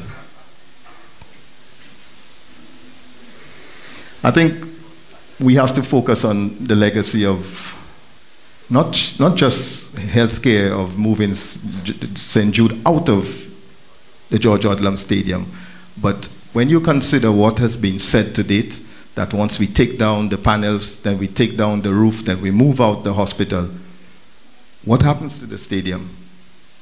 What happens to sport? Will that facility be reinstated? We're not hearing that. 12 million is not going to reinstate that facility. We did the assessments in 2014, and it was close to double that in 2014. But if there is going to be a legacy, I think it must speak to reinstating George Odlum Stadium to what it was designed for, which is sport, football, track and field, and a venue where we can have large events, as we have had before. It was equipped to handle a substantial crowd of 7,500 to 8,000 persons, enough parking space. It presented no problems for its location. But given what is being proposed in so much as the DSH project, I think the question that needs to be asked, what is the legacy of George Odlum Stadium within the context of the development of Vieux Fort? And as I mentioned before, some of the issues that are immediate of concern, that should be of immediate concern to the operations of the hospital, given that we understand that the works that were done to date was merely to facilitate the Windward Islands Games, then what provisions are going to be made to prevent water penetration into those functional spaces within the underside of the hospital or the stadium right now? What provisions are going to be made for removing the seating, which is a greater contaminant than was the roof? And what prevention would be in place to safeguard the underside of those functional spaces from the heat gain that is going to now transfer? Large amounts of heat is going to transfer into that building and creating discomfort. Believe it or not, when the diaphragm of that roof was in place, the diaphragm acts as an umbrella. You know, you can open up the umbrella, and if one segment of the umbrella is damaged, or one of the little struts is not working, then your umbrella fails. You might get some protection, but it could not stand up to wind. That's exactly what happens now that you have taken off the roofing, the panels. The diaphragm has gone, so it's loose, but more importantly, the water will go right through.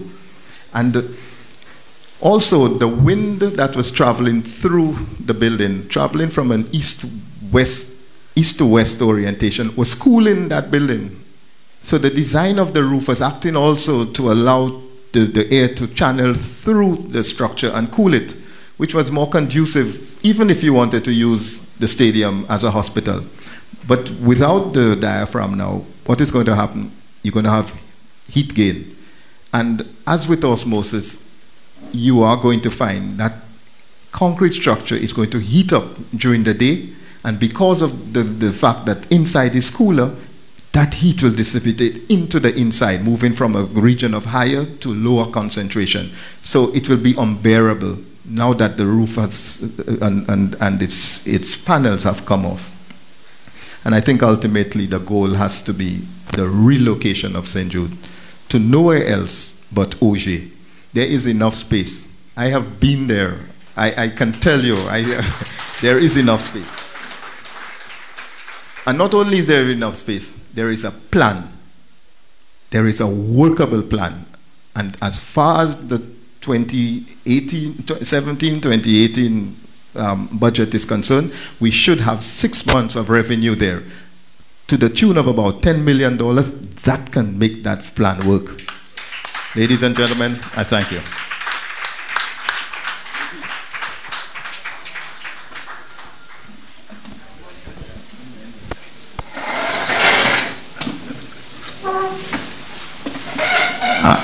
I was just, before I get to my seat, I'm not going to run away, but I'll stay for questions. But I would take some questions now if you care to.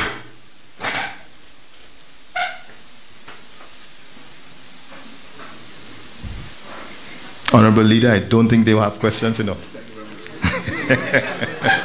Thank you very much.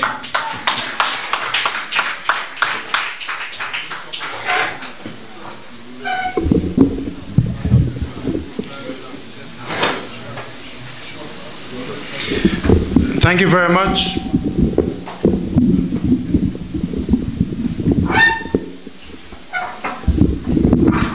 Thank you very much, Mr. Mark Hennicat. And let's say it for Mr. Mark Hennicat. Moi-même apon Achai Bagay Nef. I'm sure many of you who watched the presentation, I'm sure you learned a few new things. And again, it shows you how the Cabinet of Ministers really does not care.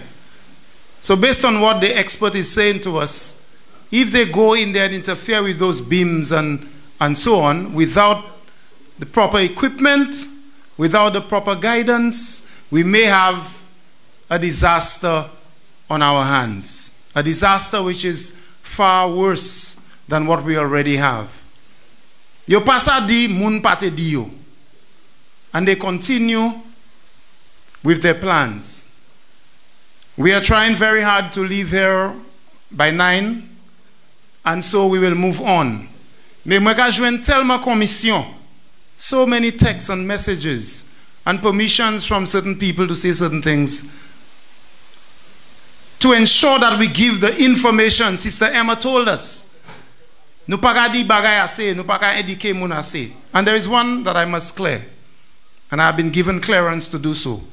A while ago I told you that there is this thing that has started in the media that Dr. Natasha Thomas is doing so because she's political. Well, I've been given permission to inform you that the father of Dr. Natasha Thomas is none other but the gentleman who ran against Dr. Robert Lewis in Castries South, Chair Flambeau. What's his name? Not against Robert Lewis, sorry. It's Doddy who ran against Robert Lewis. But Zephyrin Francis, who ran for the United Workers' Party before Doddy, his brother is actually the father of Dr. Natasha Thomas. So this is not about, if it was about politics, and it's important for us to let people know those things, because Munkala radio ditut by, oh Musa, say because of Musa. So the young lady is fighting for her life, and people are out there saying it is political. Well, let us tear cloth now between which political party she represents. She's fighting for her life. I wanted to say this. I've been given permission to say it too. At this time, I wish to call to address you briefly Honorable Sean Edward, the parliamentary representative for Dennery North. I don't think he needs any introduction, but I wish to say he's a former minister in the cabinet of Dr. Kenny Anthony between 2011 and 2016.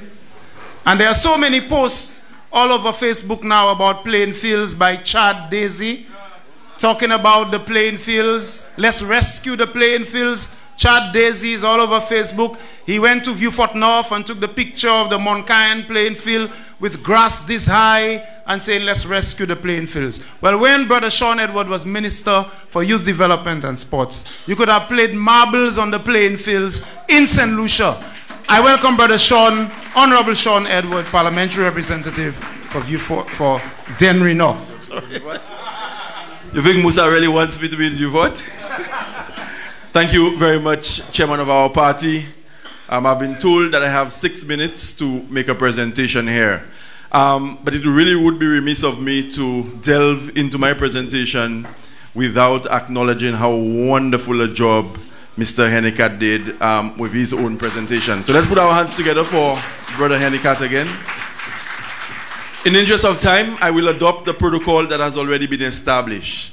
Now, it was Brother Musa himself who said when we started the proceedings that President Obama has advised politicians all over the world to speak the truth. And tonight, I want to take a page from the President's book. When I got here, I was not down to speak. And I kept on harassing the political leader and chairman, asking them to say a few words. Because this whole healthcare situation in the country is one that requires the attention of every loving St. Lucian. My constituency, Dennery North, is not spared. And whereas the focus is on St. Jude, you cannot look at St. Jude in isolation of what is happening in the different pocket communities. Approximately 3 years ago, I got a phone call. It came from the Richmond police station informing me that the health center in Larissus Dennery, the community which I represent in Parliament, that health center was on fire. When I went to the facility, the police were already there, likewise personnel from the fire department. Medical records were destroyed, furniture destroyed, and the health center, was deemed unfit for use. So the services that were being provided at Larissus had to be transferred to the Richmond Health Center. I was joined the very morning by the then minister responsible for health, Sister Alvina Reynolds. We did a few interviews right there. We went back to cabinet, we reported.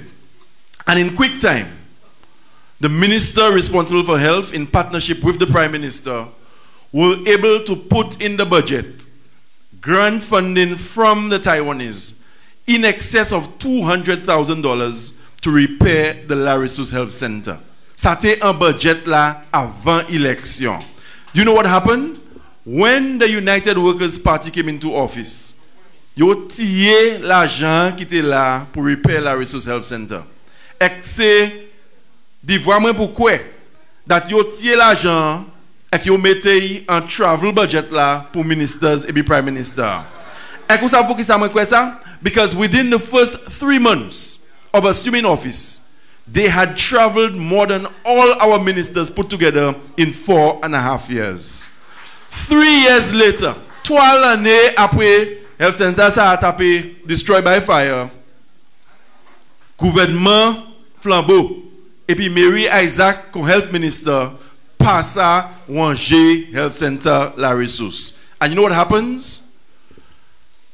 On a Tuesday morning, at the Richmond Health Center, you have to see it to believe it. Plus ki yon 100 moun ka ale an yon health center pou e docteur. Ek research epi studies jadi nou that on average a doctor should really be seeing between 15 to 20 people per day. So you can imagine, and to beat the rush, what people do, They get to the facility as early as 5 o'clock in the morning to get a number so that they can get to see the doctor at about 10 o'clock to go home. And the catchment areas like Oleon and Denier Riviere, these communities are not close to Richmond. And sometimes, I'm a man, I believe in evidence. And those who know me well will tell you I believe in photography. I always have my camera. And sometimes when I park my vehicle on the highway at Richmond, you have to see the 75 and the 80-year-olds in the hot sun trying to find themselves by the road to get a ride to take them up to Oleon, Gadet, and the other communities. That is the wickedness of the United Workers' Party. This is the same government. Qui c'est Jean yo et pas Jean yo? Qui s'abay yon hotel, not 5, not 10 million, you know, $24 million in the form of a tax break. And you're telling me you cannot find $200,000 to repair a health center for a community that is as big as the one that I'm representing in the Parliament of St. Lucia? And sometimes people complain about Victoria Hospital. We put pressure on the nurses and the doctors. I have a tremendous amount of admiration for doctors, nurses, and healthcare professionals. And if these people did not like the country, the majority of them would have stayed home and refused to go into those facilities to care for St. Lucians. Very, very important. So sometimes somebody with a toe, a cut on the toe, because the health center is out of commission, they have to go all the way to casualty or emergency services. And then we tell you it is the doctors and the nurses who are not efficient. The system is broken. The system is broken. And Brother Julius James said it earlier on. We have a minister of health who gives the impression that she does not know what she is about. All major pronouncements to be made about the Ministry of Health and Healthcare have to be made by another minister with a different portfolio. So what are we paying Mary Isaac for? What are we paying her for? And people say, you know what? You deserve the government that you have because people voted for them. We accepted the results of the last elections. We've said that time and again. The people spoke, they spoke decisively, and we accepted the results. But we have a responsibility to this country. That when things are not good and they're not going right, we have to stand up and take our rightful places as St. Lucians who are concerned, St. Lucians who are true patriots, and say to the government that you are not capable, you cannot run the affairs of the country.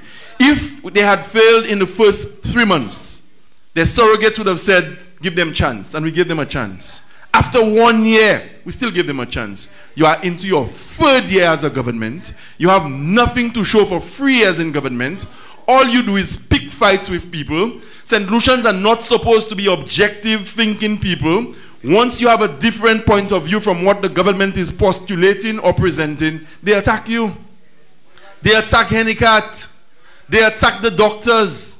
The Archbishop came out very early and in a very neutral way. He asked that we need to revisit how we do things in this country. What did they do? Instead of having a private word with the Archbishop and ask him to explain, what is it that you meant when you uttered those words? They did not spare him. The guillotine came down on the Archbishop. And that is how they operate. Once you cannot see things from their standpoint, you are deemed an enemy and they will throw everything at you. They try to destroy me. They try to destroy Ernest Hilaire. They cannot leave Dr. Anthony alone. They attack Alva. And that is how they operate. But you know what? I think the time has come, after 3 years in the government, for us to send a very strong message to the United Workers' Party that, look, you cannot govern the affairs of this country and you need to make way for people who are more capable than you are. I took my blows. I remained silent. I took my punches. I rolled with the punches. But you know what? In the coming days, weeks and months, a lot will be coming the way of the United Workers' Party. Tonight, I need to say that I am very encouraged by the turnout. I did say once, and I was chided for that on a talk show. I said, and hear me carefully, and I will say it again, I'm not afraid of the things I say. I said that in spite of all the mistakes they are making, in spite of all the missteps, it will not be an easy task to get them out of office. You know why? Because they are very dirty. They will stop at nothing to ensure that they win government again. We have to come out in numbers. It cannot be done by Philippe J. Pierre, Alva Baptiste, Musa, and the rest of the parliamentarians alone. The real power is with you, the people. And if we say we're moving, we're moving. If we're marching, we're marching. If we're demonstrating, we're demonstrating. But we cannot do it without the support of our people. And not just our people in terms of supporters of our party, but there are citizens on the other side who are extremely displeased with what is happening in government today, and they too are willing to join in that struggle. Long live our party. Let us stay the course, and it is my sincere hope that in quick time we will take decisive action to send a message to this government that they are not fit to be at the helm of governance in our country. Thank you, everybody.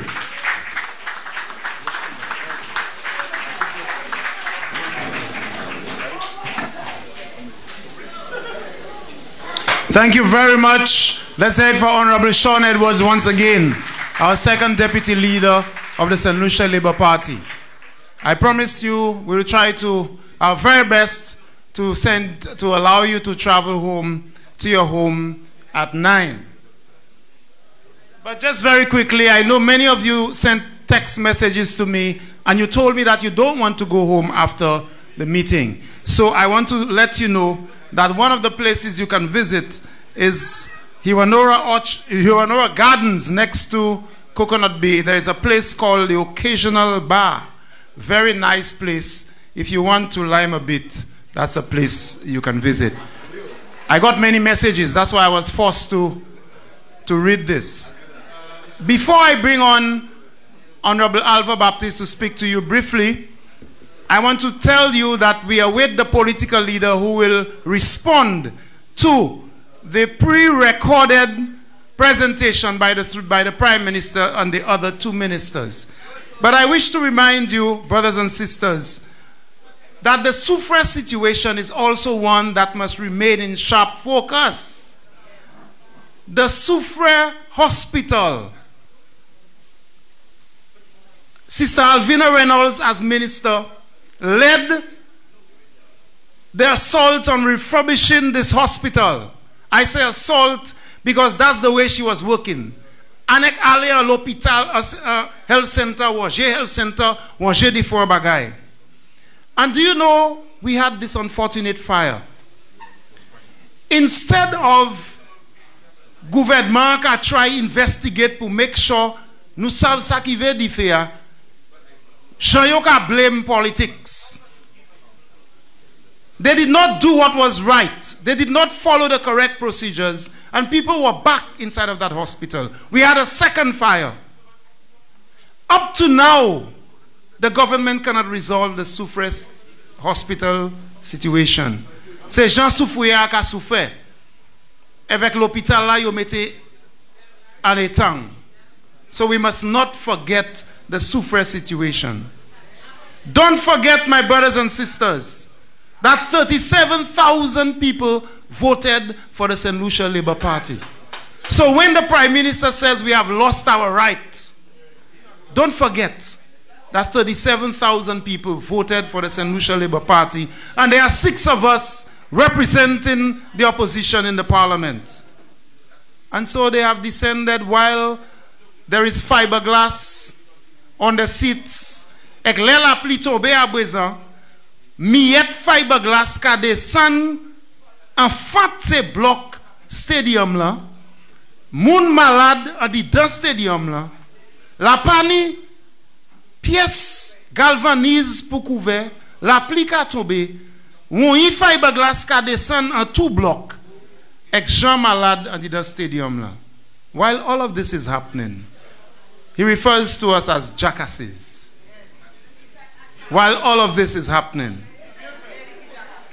And so I call to speak to you briefly our first deputy leader, Honorable Alva Baptiste, and then the political leader will respond to the Prime Minister, Minister Guy Joseph. and Minister Mary Isaac. So I now call on Honorable Alva Baptist to speak to you. Then our political leader, after which we are going to have questions and discussions. And we are trying to leave by 9. I thank you very much. Let's welcome Brother Alva Baptist.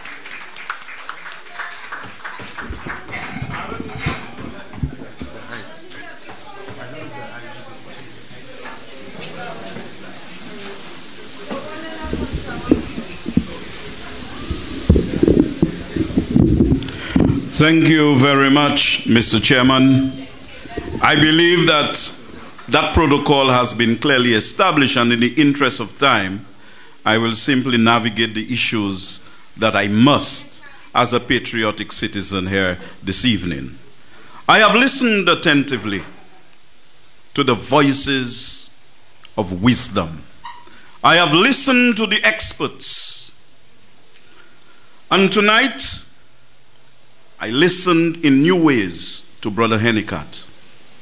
As a professional, he can come to a political meeting, a meeting of any group of people in St. Lucia, and make a presentation which cannot be refuted by any politician. And so he has the backbone to speak freely and professionally on issues.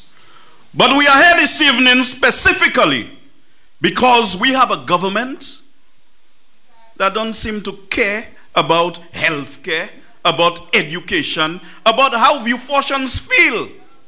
Here is it, the people of Vieux-Fort, the people of the South, have been calling upon Alan Chasley and his spineless cabinet to come and have a town hall meeting. Up to now, they cannot come here and answer questions because they are incapable of responding to the facts as articulated by the professionals. Now, you see the difference between the Labour Party and the UWP is this. On technical issues, we invite technical people to deal with it. And let technical people deal with technical people. We are politicians and we are going to deal with the political reality and the facts. Now, what are the facts? You hear all sorts of people saying to you that we should have finished hospital in 2016, and so the government right to stop the reconstruction of the St. Jude's hospital because they are not sick. Those who are saying that, they are not sick. The kids have not fallen sick. So they're free to say whatever they want until that moment when they have to come face to face with the health facilities. The St. Lucia Labour Party comes to the issue of healthcare with clean hands. First and foremost, we were the party that refurbished health centers around the island to create a better environment for the nurses and doctors to operate. But also, I will not be surprised that more than 1/3 of people who go to St. Jude's Hospital, who get hospitalized, they get hospitalized for things that could have been taken care at a health center. And so we spend a great deal of resources dealing with issues at the hospital that if we strengthen primary health care, we would have been dealing with our health issues more effectively. Why? I must join Sister Emma and others in commending Sister Alvina Reynolds for doing a great job as Minister for Health in the last SLP administration. Now, the truth about the St. Joe's Hospital reconstruction is very simple to understand. The hospital got burnt on the 9th of September 2009. That hospital was burnt in the immediate vicinity of my home. I was the first member of parliament to get there. In fact, explosion from the hospital woke me up. I was having a good dream. And I left and I went there inhaling maybe asbestos from the burning roof. But I was there and I stayed. I stayed there. I felt the pain of the families that were asking about their loved ones. It was right there. And then the following year, I represented the opposition on the 9th of September 2010 at the original St. Jude site. And I told Prime Minister King at the time that St. Jude's should remain at the original site. And I articulated all the reasons why it should. Prime Minister King said he's going to repair the burn portion and build a new hospital at St.Jude. And he said that the patients and the staff would return to the original site on the 9th of September 2011. Instead of the people returning to the original site in September of 2011, Stephenson King announced in August of 2011, months before the general elections, that St. Jude's would remain at the original site, and therefore new plans were dealt with at that point. So we had a new scope of works with no money to build a hospital. We inherited an almost 10% fiscal deficit in the economy, which means that we had no room to maneuver to get capital budget support to build a hospital. It came suddenly.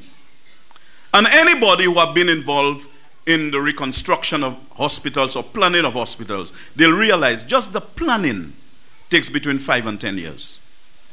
So here we had a hospital that was burnt, and we had to be doing the planning and the implementation of the hospital at the same time. When we came in November of 2011, we found Mr. Donnelly as a contractor. We didn't fire him. Despite his political history, we did not fire him. We found Shanta King as the coordinator of the project. We didn't fire Shanta King. We found Hal Crow as the consultant engineer. We never fired them. We kept them to continue doing the work of the people and to deal with St. Jude's. Before the government committed a penny, we got grant funding from many countries and contributions from organizations and individuals both at home and abroad, amounting to in excess of $2 million. The question is, why could we have utilized the grant funding plus the contributions of just over $41 million to repair the hospital so that we can move back in? It was not a simple equation. Number one, about $38 million were basically grants from countries that specify what they wanted those monies to be utilized for. So you had the Germany, the German government, they wanted it to be used for water. The Taiwanese government for radiology equipment and necessary infrastructure. I negotiated $7.1 million from the Mexicans, and that was to do the mock building and the emergency section, the ambulance section. And all the rest of the grant fundings that were significant went into specific projects. In cash, we only had just over $3.8 million. In the context of a $100 million hospital, we could not have expedited works for the hospital to be completed. The contractor ran into difficulty by the end of 2013, and therefore, we had to expedite the reconstruction of St. Jude's Hospital. So, tight budget constraints, because we have fiscal deficit, we have to deal with the fiscal deficit. We applied for a loan from the Taiwanese government. We applied in 2014, it was approved at the end of 2014, and in January of 2015, the first 50% disbursement was done. During that time, a new contractor was on ground, but the gestation period between applying for the loan and getting the monies, a number of subcontractors and the main contractor, the main Taiwanese contractor, Whole Deer Construction, they were demobilized. In fact, the main contractor was all the way in Asia, I think the Philippines and another country. By the time that main contractor remobilize. It was February of 2016. However, from the time we got the money, we were expediting the reconstruction of St. Jude's Hospital. June 6, when the people of this country decided that they're going to vote for Alan Chasney, they did not vote for Alan Chasney to stop the reconstruction of St. Jude's Hospital. And so when we speak about St. Jude's and we say we have lost every degree of legitimacy to speak on St. Jude's because he won the elections, he's making a mistake. The hospital would have been completed by year end 2016. In fact, the accreditation process with Accreditation Canada was smoothly sailing nicely to accompany St. Jude's from the stadium back to its original site. And it's contained in the report. It's contained in the report that proposals were received from Accreditation Canada for the commencement of the accreditation process, which was scheduled for January or February 2017, based on a January 2017 hospital transfer. At the time of elections, all the guys had to do in the East Wing to accommodate the staff at St. Jude's was to tile the floor, tile the roof, complete the electricals, and paint the interior. And move the people, clean it. And one may say that I oversimplified it by saying go to Rosary and get chemical and clean the hospital. But I want you to understand, there was no major problems with St. Jude's. All the government had to do was exactly what I said. And not even the best political liar can refute what I have said. They can spin as they want. These are the facts. And so those who say, oh, we should have finished hospital, they have not clearly established how long it would normally take to complete a hospital, and on the basis of that, say we should have completed the hospital. We did everything possible to complete that hospital because we wanted to get the people out of that stadium, which is not a healthy place for the patients and the staff at St. Jude's Hospital. In the event of a Category 5 hurricane, or any major hurricane for that matter, where are they going to move the patients to? And I can guarantee you that they will take them to the very St. Jude's that they say is not good. I can guarantee you that. Because what building? Skyway can accommodate St. Jude's. Somebody says Skyway. Skyway cannot accommodate the hospital. And so the reason why Chasney and his government is refusing to complete St. Jude's is very simple. Chasney is not committed to anything St. Lucian. All the man is interested in is his horses. He got his new friend Tioa King overseas on TV. We heard them introducing him as a member of the China Horse Club, who happens to be the Prime Minister of St. Lucia. So the Prime Minister of St. Lucia is secondary to being a member of the China Horse Club. Now, are we going to sit idly by and allow Alan Chasney and his spineless cabinet to just keep the completion of St. Jude's on hold while they do all the foolishness at the stadium, spending money? I look at the containers today. You know, some nonsense going on there. And the eyes of the entire world are fixed on us. Look at in America today. Every day there is a demonstration in America, not organized by the Democratic Party. It's organized by the people. And the time has come for the people of this country to say enough is enough, and for us to take control of our country. We have no master called Alan Chasney. And we cannot allow Alan Chasney and his spineless cabinet to take our hospital and give it to foreigners. The people that will come to St. Jude's Hospital are the patients from St. Jude's, the doctors, nurses, and other staff members of St. Jude's. We are going to resist occupation of our hospital at all costs by any other entity but St. Jude's. I make it clear tonight that we're not in any papi show. Do not take our hospital pour faire pièce caïbolo by nom Chouval. Do not take our hospital for any medical school. Do not take our hospital to do foolishness. And you know, the countries that gave us grant funding, they are monitoring St. Lucians, not the Labour Party. They know the position of the Labour Party. They know that we are on the side of law and order. We are on the side of respecting the constitution of this country. They know that we have respect for the social partners in this country. And they know that our behavior, despite the mood of the nation, speaks to one that embraces democracy as the way forward.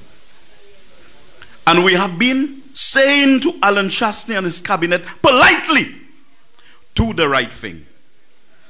And the moment is fast approaching where the objective conditions shall mature to ensure the end of dictatorship in this country. The time is fast approaching. The Labour Party is always in the orbit of action with absolute alacrity.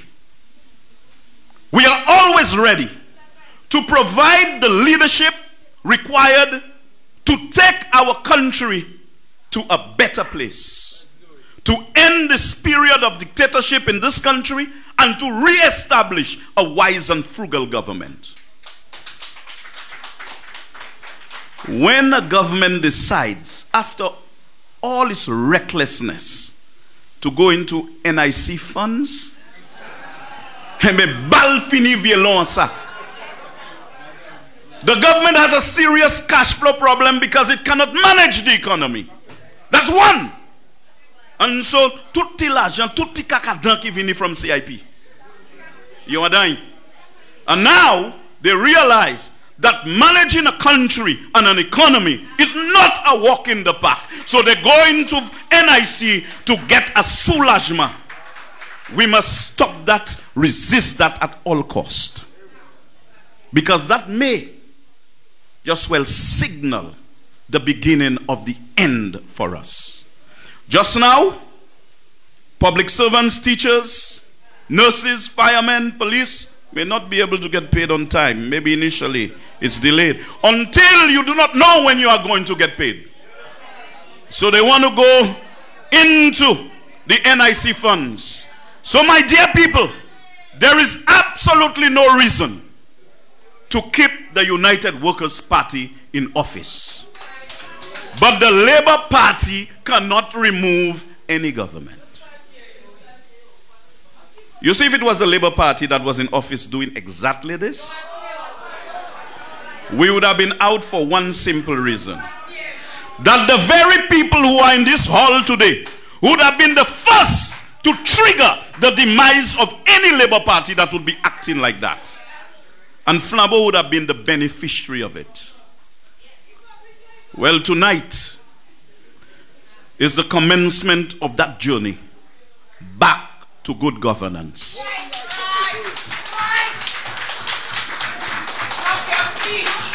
And so, they told me it was brief remarks. And I rather suspect there has been an elasticity of the patience with me. And so, I will humbly retreat from the microphone. But thank you very much, my brothers and sisters.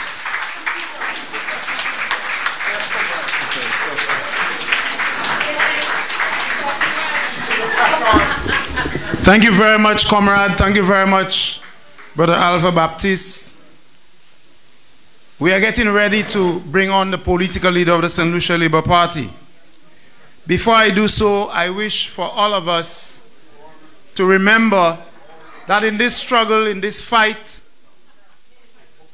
for proper health care in this country, in this fight to cause the government to do what is right, there are many soldiers who remain unseen, those who, for various reasons, are not out like us, but who are still fighting the cause.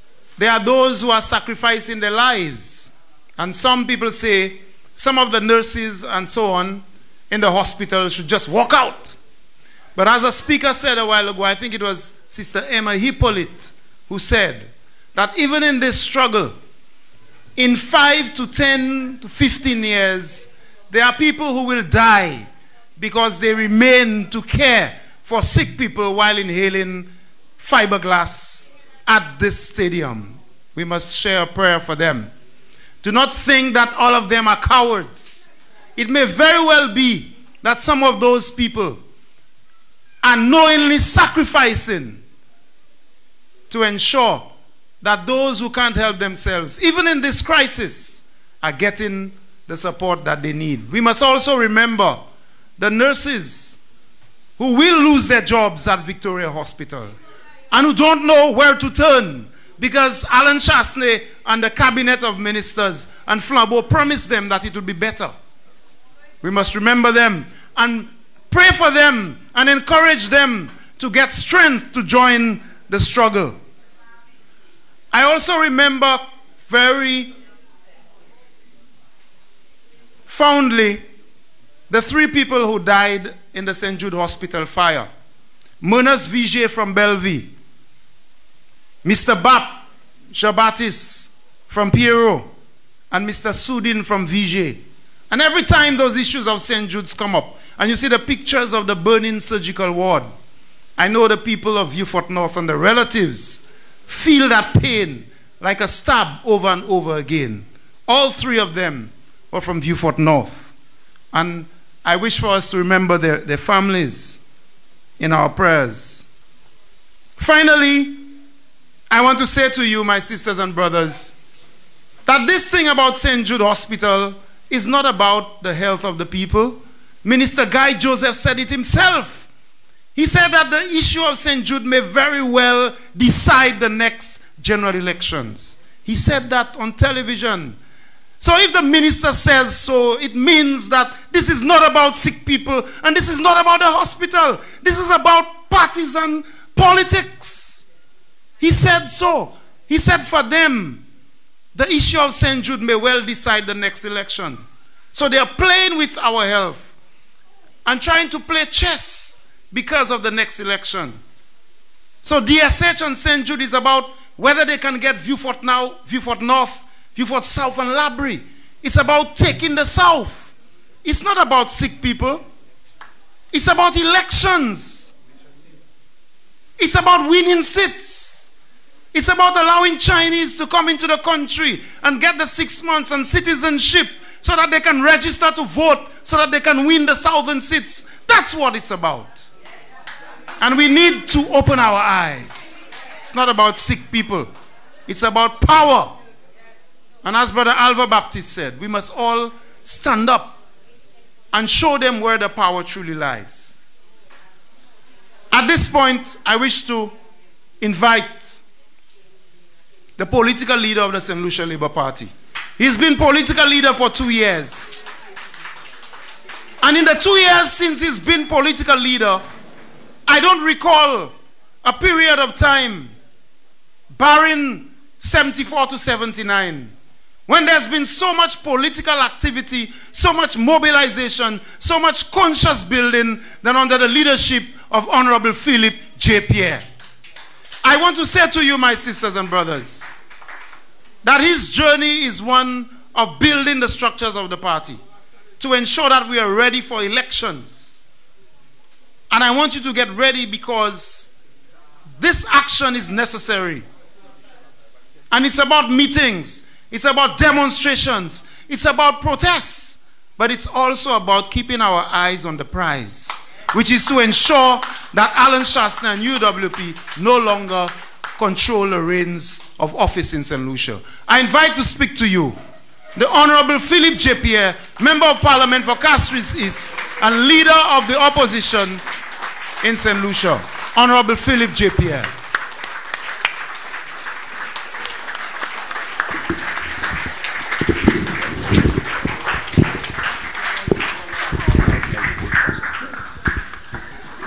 Thank you very much, Comrade Chairman. Good evening, sisters and brothers of the South. Good evening and thank you for coming. The South has always been solid with labor, and I want to have done on several occasions. Thank you for always staying with labor. Thank you very, very much. And the most important issue we have to deal with tonight is all what Alan Shastner is doing. He has one motive, and that is the motive you must keep in mind. He wants to win these free seats. Nothing else. So all the mama-guying and the bluffing and the lying and the it's one motive. And we must keep that in mind and understand our motive is to keep these seats. We have 6 and win some more. And you must never keep your eye away from that prize. We are speaking about electoral politics. And when we protest, and we will protest, and when we march, and we will march, and when we demonstrate, we will demonstrate. But you must keep in mind we have to win elections. Never, never forget that. And sometimes we in labor, sometimes we forget to keep our eye on the prize. And the prize is political power and taking this government away from the bunch of, you know what they are, who control it. Comrades, I want to thank Comrade Mark Hennicat. Because you see, I want you to give him a round of applause to me, please. Because you see, comrades, we understand it. Leo Clark understands it. When you stand up against this government is the most vindictive government that has ever run St. Lucia. They make John Compton and Lancico look like Boy Scouts. They sit in a cabinet and every one of them is guilty. I understand those who are most desperate and who are against us the most is those who are in labor. So last week, there was a lunch somewhere, and one of them said, we're going to eat by the Reds, because I eat there. So I want to thank Brother Hennicat for his courage, for his commitment, because Hennicat could have done like all of them, keep quiet, me boy, my family, me boy, I want contract, me boy, I want to earn a living, me boy, I want to pay my mortgage. He could have done that. But he came out and he says to you, he's not a member of the Labour Party, but in this cause, he's fighting with the Labour Party, and I thank you for that. Then there's Sister Dr. Comrade Natasha Innocent Thomas. And you know, the UWP, they are masters in the act of lies and propaganda and half-truths and misinformation. They tell you, politics, Musa, politics. Somebody is sick. The girl shows you her skin condition. She says to you, she's a doctor. She's not, she's got a condition. You see it in your own 2 eyes. You see it. But your conscience and your heart doesn't allow you to have pity for her. You say it's politics. Musa. they didn't tell you, and the comrades told you about truth in politics. This Labour Party will always speak the truth. They didn't tell you that that courageous young lady, her father is a Potofnabo. Her father is Zephyrin Francis, brother of my friend Doddy Francis, who was the Attorney General, and both of them, we beat them in both elections. We beat them. So one thing they have in common, look at back to your election. That is the girl's father. You want to believe you'd often have pity for the daughter of a member of your own party? Somebody who run elections for you, you don't feel sorry for them? Then you attack. But you're right, sister. That's what they say. You want to cry, you just have to cry. But comrades, we will not cry forever. We will never cry forever. So, this vindictiveness of this government is beyond anything that has ever happened before. I won't give you stories about that. That's not a time for that. Sometime the time will come. These people, they change scholarships. The Ministry of Education sends a list of people who are eligible for scholarships. They change all the names. And if I lie, I want them to tell me I lie. Port Melodians. They change the names of all these people for scholarships. Never before. They interfere with journalists. They interfere with people who write on the newspapers. They do all sorts of things. They sit in cabinet and they devise ways and means of making you cry. Last week, they sent me a letter. Yesterday, they have a STEP program. They gave 6 of us. Viewfort North, Dennery North, Labrie, Viewfort South, Castries South, and Castries East. You know how much they gave us for STEP? $10,000. $10,000 each. They told us to employ 25 people at $400 each. My constituency is the third largest constituency in the country. 25 at $400 each. And even though you are Guy Joseph, you can check that. That's $10,000. But comrades, today we are here in the South for a reason. We are here because we came to listen to you in the South to give us instructions as to where we have to go. But comrades, when we call you, we hope you're ready. When we call you, we hope you don't tell us, I don't have transport. When we call you, we hope you tell us that you will make the necessary sacrifices to come and help us in that struggle. Because to fight that struggle, we need resources. To fight that struggle, we need commitment. To fight that struggle, we need you to make sacrifices. We need you. As Alva said, we are ready, but you must be ready. You must be ready. You must understand that our party may not be able to give you the transport that you need. So you will have to help us to get transport to do what we have to do. St.Jude. St.Jude. And you see, thanks to Yasi and thanks to technology, DPOD Yomo.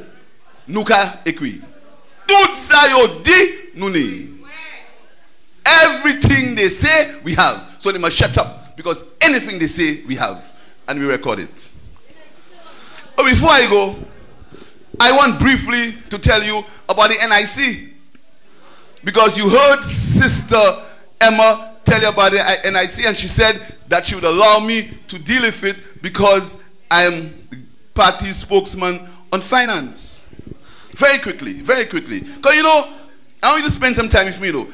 The chairman said 9, but I'm sure you're going to take a little overtime tonight.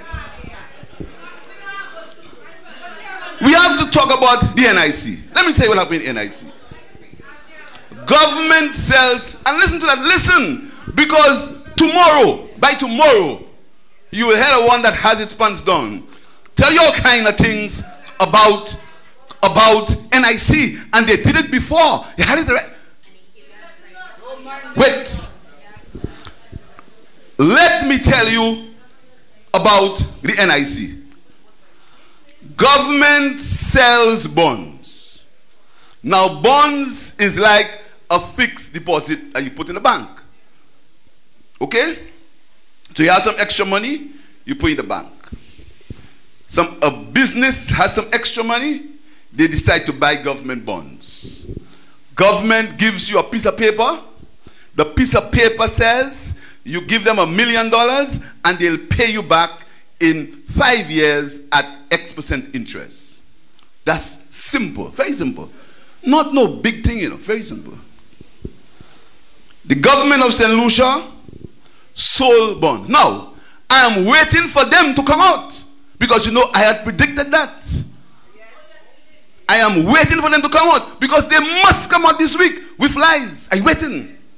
I'm waiting because what they don't understand is I have information and I understand the economics better than all of them.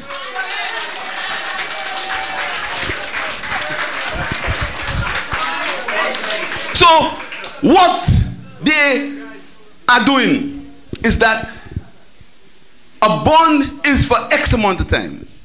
Now they had 2 bonds that will expire on July the 41st.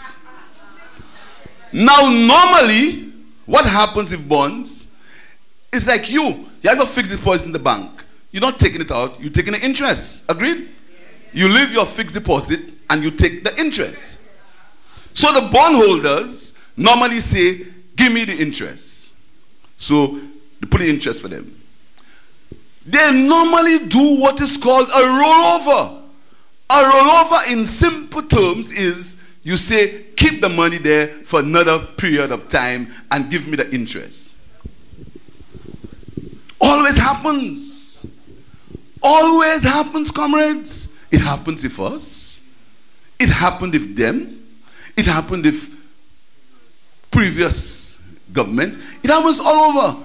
Because if you have confidence in the government, you will say, keep my money, pay my interest, and keep my money. But this time, the people who own the bond say,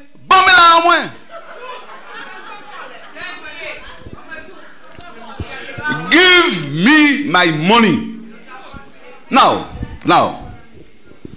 if the government had proper financial management, if the ministers of finance had understood how government finances work and how cash flow is handled, they would have put themselves in a situation where they would say, if that happens, I'll have the money to pay the people their money. But they have no money. So what they did, they went to the NIC and says to the NIC, give me the money to pay the people their money, and when other people buy bonds, I will give you back your money.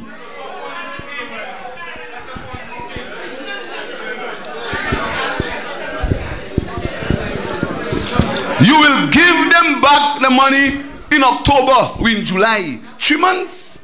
If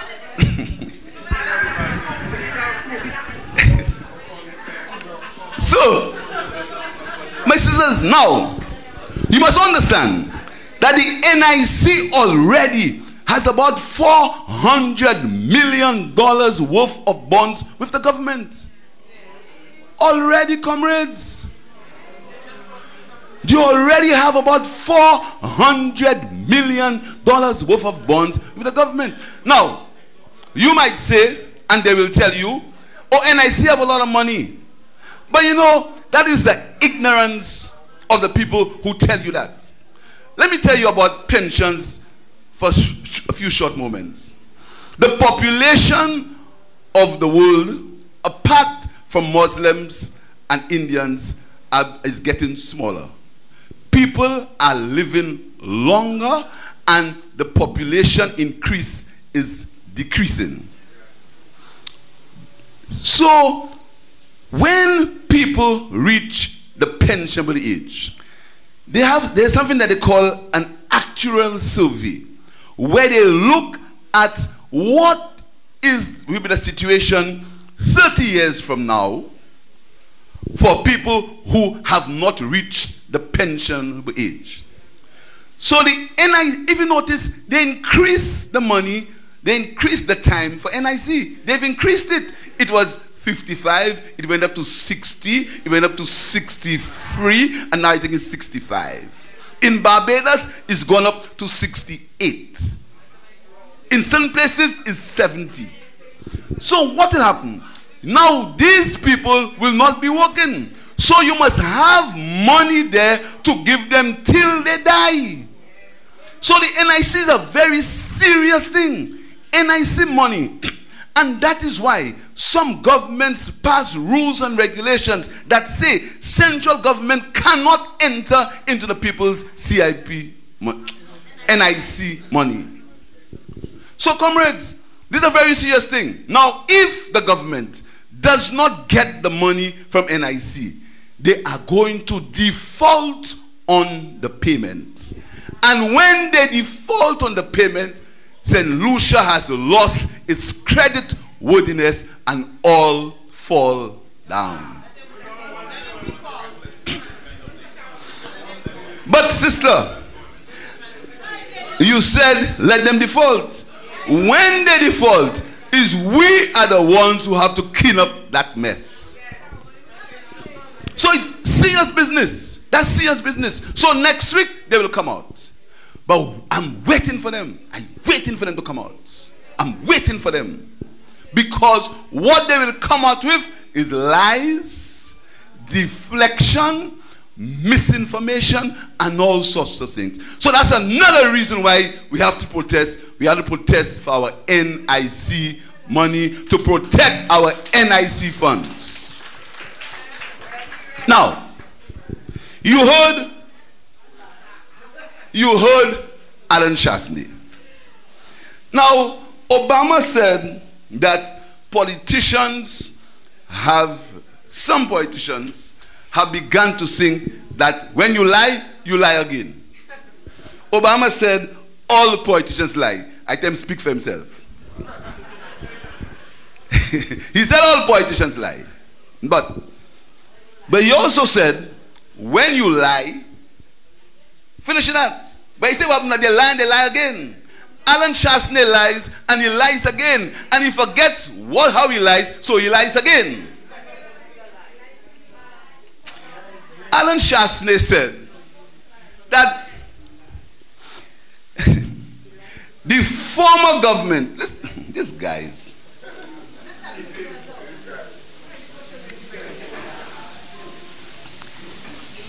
the initial policy was under Stephenson King. The Honorable Stephenson King was to really fix up the existing structure at St. Jude's, be able to move the staff who were at George Odlum Stadium back to the new facility at St. Jude's as quickly as possible, and at that point then looking at the possibility of building a new hospital facility in the south. In fact, there were 3 different locations that were identified for the possibility. But even St. Jude's was not completed. The former government chose to go away from that strategy and basically agreed to build a larger facility on the existing site. That is, let them hear you on Facebook, that is a...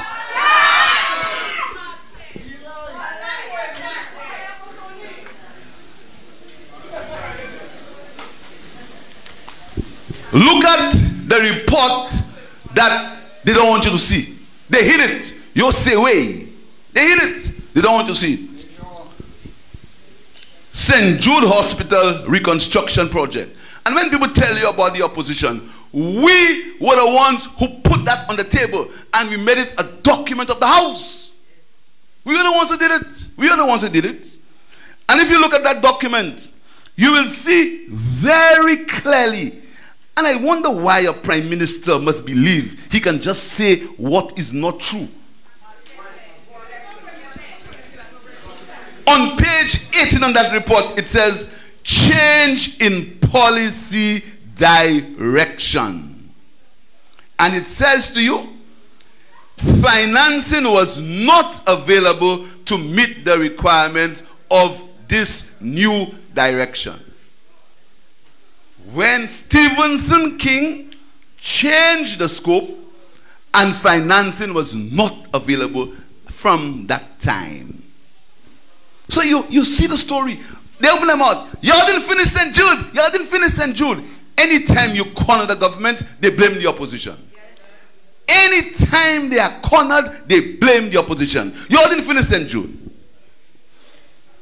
So, how could we finish St. Jude when you expand St. Jude and you left no money to complete St. Jude? Comrades, I don't want to, we want to hear from you because we promised to hear from you. So, I'll just give you a few of the other things that Alan Chastney says. He says, medical tourism. The same Alan Chastney that says that OKU and St. Jude's. You heard the other one say how St. Jude's only have 100-something rooms and OKU, because they themselves, and you must remember that, you see, the United Workers' Party are the ones who cut a finger out of St. Jude's. Or the OKU. They made the OKU smaller. The United Workers' Party. You understand, comrade? And sometimes again, sometimes I have to talk to you, Labour Party supporters, you know. Because you all say, Meshatan sir, I heard that already. The UWP have been saying Grindberg and Rochamel from since 1900 up to now.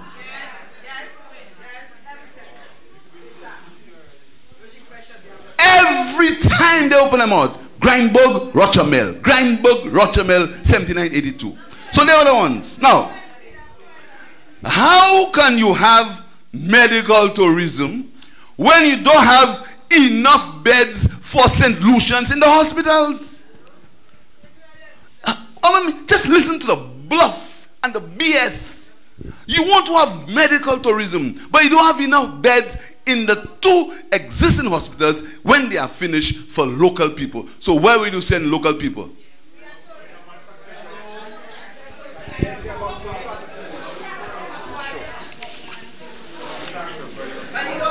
We're going further. And you know, sometimes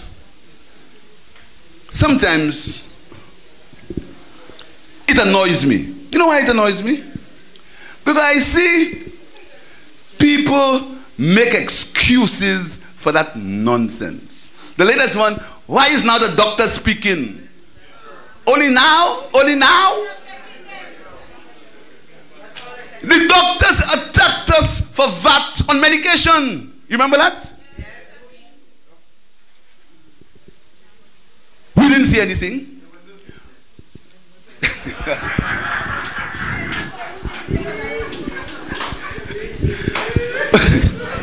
But comrades, if the doctors, and you must look at it, you think the doctors that came out early, these guys and are specialists, people that can work anywhere in the world. They are consultants. One of them is a fellow of the Royal College of Surgeons. That is the highest medical profession you can get in the world. The other one is a highly trained gynecologist, OBGYN expert. The other one is a cardiologist, well qualified. These people didn't have to come and talk about healthcare in St. Lucia. They could stay in their offices, make them money. They could go overseas, make even more money. But they remain here. And they say to the government, first of all, let us talk about it. Let's talk about it. But as soon as they open their mouth, they're in morning report. You had the one from, where you from? Soufre. When it comes, not by land niggas. Nonsense. Leovini, the heavy roller will roll on them. Stupidness. Doctors, qualified people telling you, let us talk. But no, you begin to attack them right away. That is the modus operandi of this government. Once you are conscientious solution, the same thing they did National Trust, and I don't want you to forget that because they want us to forget it. And sometimes Labour Party people, we forget too fast. They tell you, same way they attack the National Trust, comrades, same way. So they attack the doctors. Now listen to nonsense. I heard some nonsense the other day. Oh, the doctors want to have a meeting at St. Jude's and people at St. Jude's are dying. You want to believe that? It's the same government that said they could not meet representatives of the government and they wanted to meet all the doctors one time. Now they have a meeting at the Church Odom Stadium near the hospital where everything happens. They can come and see about it, but you're saying that is bad, but you want them to hold a meeting away from the hospital with you because you say you want to speak to the doctors all together. You see the double standards.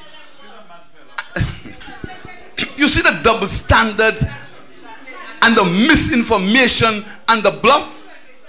You quarrel with them because they held a meeting on the site where they are working, but you want to pull them away and bring them in your office to hold a meeting.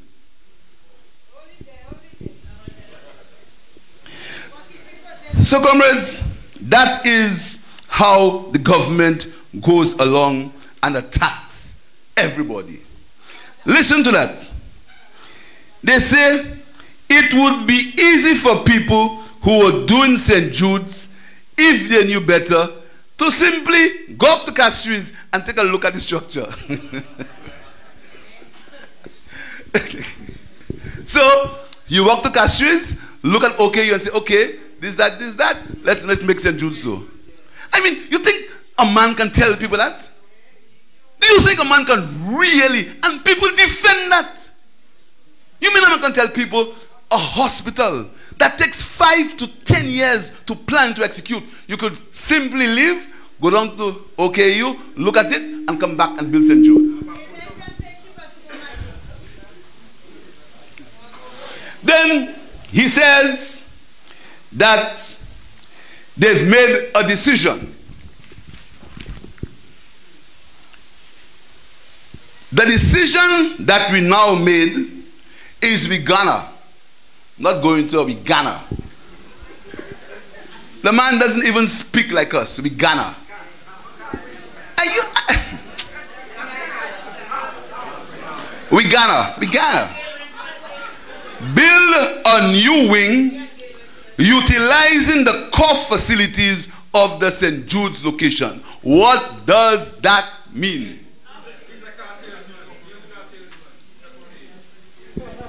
What does that mean?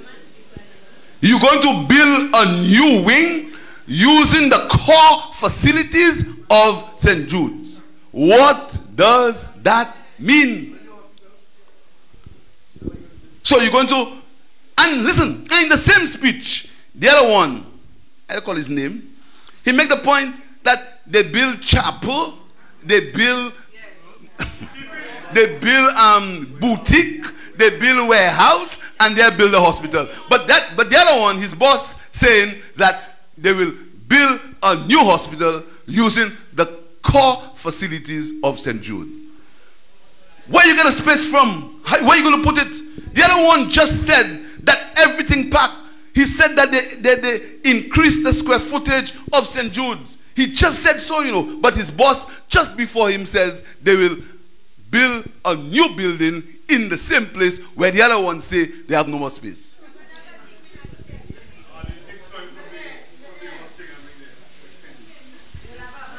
And you see, and I know tomorrow they'll attack us. The one in Patwa, beep, beep, beep. But he can never say that anything I said is not true. And that's why I have them facts. So comrades, that is the nonsense. Now, he says, and that's a big point, and I heard them, oh, the Labour Party left equipment to spoil, so much equipment. Goodness gracious, again. In that report, they were told that there is equipment available and where the equipment is. They took 2 years. They left the equipment there for 2 years, and now 2 years later, you want to blame the Labour Party. Comrades, why would this government take 2 years,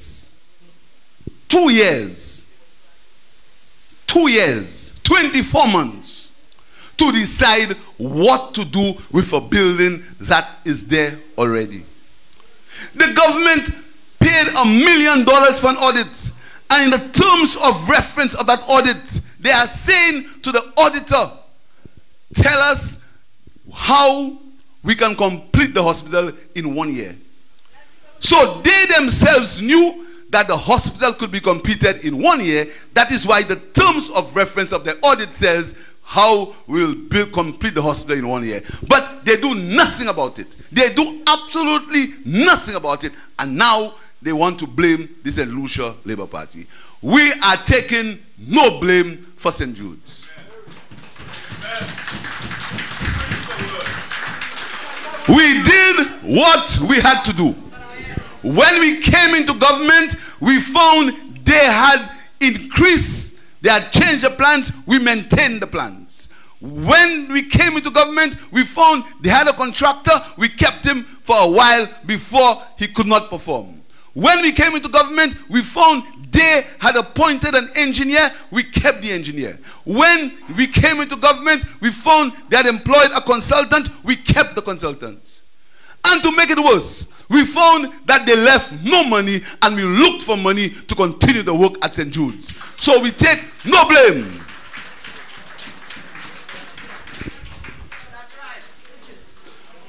Very quickly. So St. Jude, and I heard my comrade Julius, full of passion, talk about the way forward. But before I talk about the way forward, I want to talk about OKEU. Because you know, some of you again, you say, I heard that already. Comrades, we were the ones who began to build the OKEU hospital with EU funds. That is a Labour Party project. They were in power for 2006 to 2011. They never finished the OKEU. Did you ever hear us complain? Did you ever hear us say, y'all didn't finish OKEU? We never said so. Because we are men and women of integrity, and we understand how these things work. So we never blame them for not completing the OKEU hospital. But when they came with the power in June 2016, they found, comrades, they found an entire plan. An entire plan for the commissioning of the OKEU hospital. An entire plan. An entire plan. They hid it. They kept it in secret. You mean to tell me, you come into government You find a structure under construction. You're not asking the technocrats. You're not asking them, where are you in terms of that building? Dr. Stephen King was employed by the Labour Party to work with other doctors and other people like himself to commission the new hospital. When they came into government, they fired Dr. King. You know, you must understand these things. The same people who are telling you we could not, or we did not complete the OKEU hospital. When they came into government, they found a plan and they found a set of people led by Dr. Stephen King, charged with the responsibility of commissioning the hospital. They discarded all of that and they fired Dr. King. And you tell me, you serious? And you tell me talking nonsense about we couldn't finish the OKU hospital?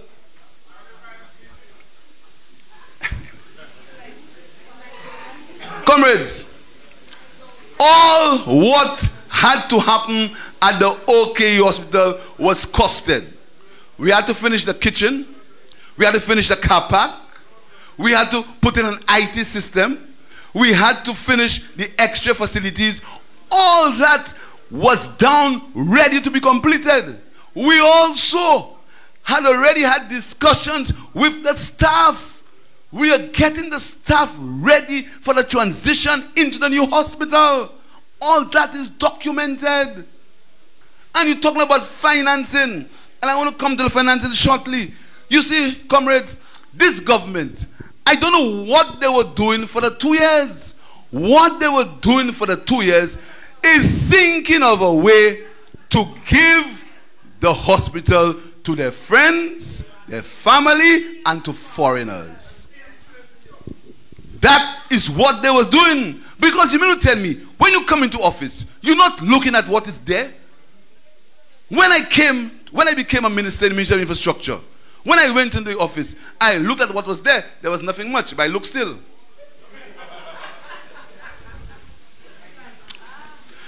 So, these guys did not look at what was there.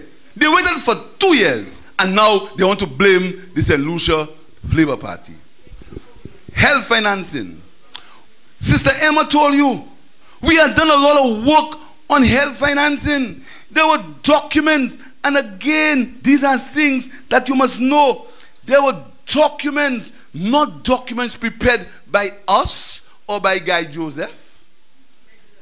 Documents prepared by experts. Emma told you there were discussions all over the country about health financing. There were 4 options, health insurance options, that were ready to be discussed. This government came into power. They left all these things for 2 years, and now they're talking about health insurance, everybody, and you give everybody a card, and that card, they can get whatever they want, and you hear him. If it's about $100,000, everybody will get a card and get what you want. Oh, you know that? Up to today, they haven't told you which insurance company that you're talking to. Up to today, they have not told you what is going to be your premium.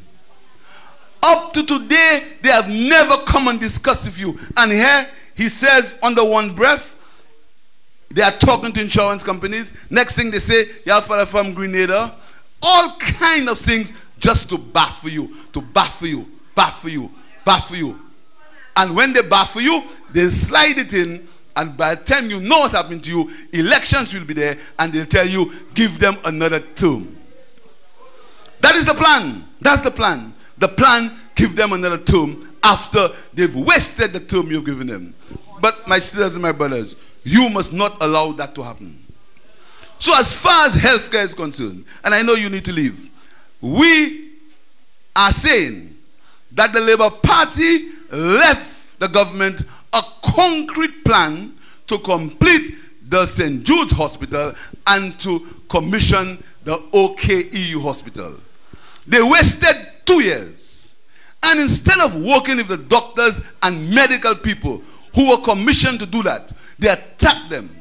And instead of doing what we did before, to have a bipartisan committee where you think if Adam Chasney had ever called me or ever called the members on that side and say, listen to me, we want to commission the OKU hospital and the St.Jude hospital. We know you had some ideas. Could you meet us? Let us discuss these ideas. You think I would say no? How could I say no? When health is something that will create issues for both UWP and Labour. For everybody, I would not say no.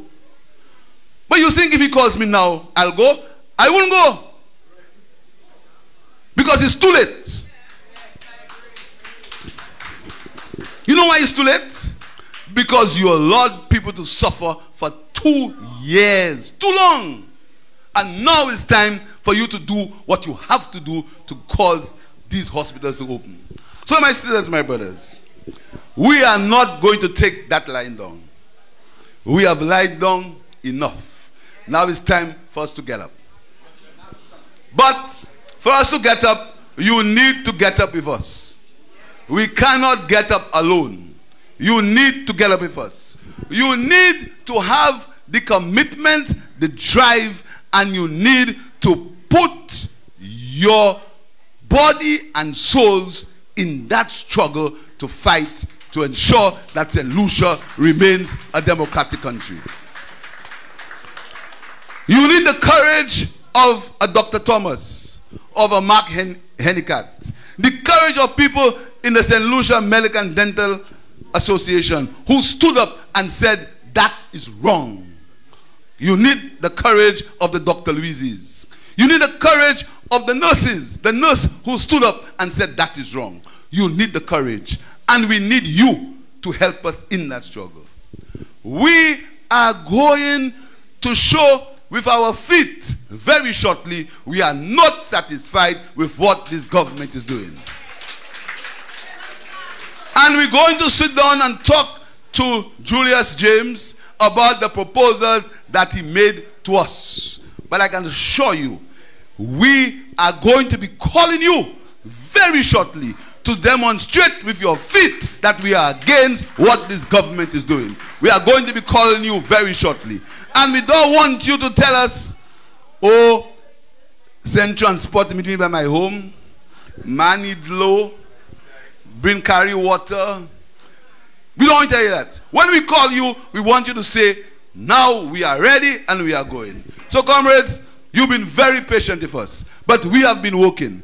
We have been talking. We have been begging. We have been writing. Now the time has come where we will act. And we are going to call upon you to help us act in this struggle for health care in this country. I want to thank the comrades in the South. You have kept this struggle out. You walked alone. They laughed at you. We've held some of the biggest demonstrations in this country, but we need to hold a bigger one. We need to hold a bigger one so when we hit Castries, life in Castries will stop.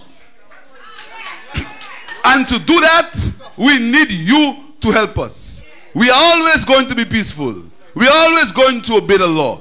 We are always going to be democratic. But we need to show that we are not satisfied with what's happening in this country, and especially where healthcare is concerned.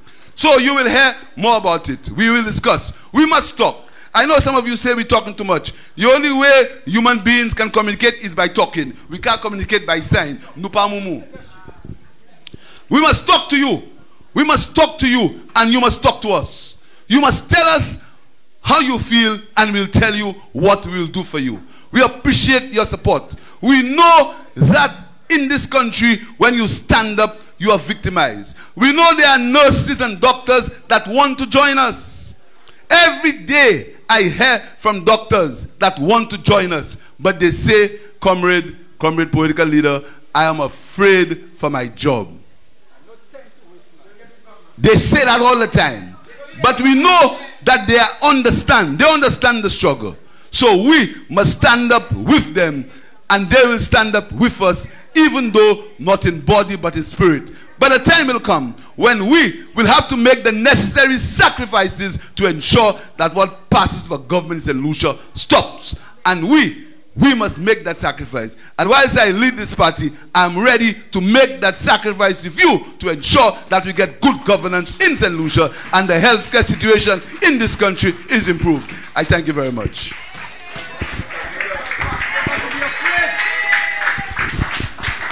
Let's head once again for our political leader, the parliamentary representative for Castries East and leader of the opposition, Honorable Philip J. Pierre. Thank you very much. My brothers and sisters, we will give you some time for questions and comments. But I want you, my brothers and sisters, to know that there are people out there who are watching what's happening in St. Lucia and who are commenting. On Wednesday, there was a meeting of the Caribbean Cardiac Association, and both the keynote speaker, Dr. Dwayne Sands, and Dr. Ishmael, applauded the St. Lucia Medical and Dental Association for their struggle in St. Lucia for better health care. And they did it openly, my brothers and sisters. And those people are not St. Lucians, but they are monitoring what's happening in St. Lucia. So you need to be strong and be of strong heart. I wish at this time, my brothers and sisters, to open the floor for a few minutes for questions and comments. Here is how we are going to do it. We'll take 3 questions at a time or 3 comments at a time. After 3 questions, somebody on the panel will respond. And it's up to you. You can ask the political leader or Comrade James or anybody to respond. So we know that time is against us. So let us go as quickly as we can. I recognize Brother Cyril Saltibus. I recognize Sister Fanis. And I saw another hand. 3 at a time. Did I see a third? The first 3. Okay, 2 for now. After the first 3, then we will get responses. Thank you. I respect the energy, and we have your support. You have our support, yes. But as one of the other strong leaders on the ground, I am saying that when we decide to march, and this is just some advice I'm giving us, when we decide to march again, we must set ultimatums for Alan Chasney. Meaning that after the first few hours, if Brother Julius James's proposal to have Mary Isaac resign does not happen, we move to stage 2. And stage 2 does not mean violence, you know. We bring our march to another level. And after the first day of marching, if Alan Chasney himself does not resign or change his mind about St. Jude's, then we move to another level of marching. Because the next march, I didn't attend the next march, the last march we had. Because on a matter of principle, I am not marching again until our march our march need to continue until Alan falls. You understand? I am not going to march and Alan Chasney wakes up Monday morning and go and give another press conference and laugh in my face. I am a pure-born St. Lucian, and a Martinican is laughing at me every Monday morning after I've marched. So what I'm saying is, when we march, the advice I'm giving to the leader, to my party, is after the first day, nothing happens, we continue the march. So I'm asking St. Lucians, as the political leader said, when we call upon people, yes, bring your water, bring your food, call your family to feed you for a couple of days, because the next march needs to be sustained until Alan falls. That is my proposal to us. Thank you very much. Okay, thank you. Second question or comment, Sister Ostina Fanis. 3 at a time.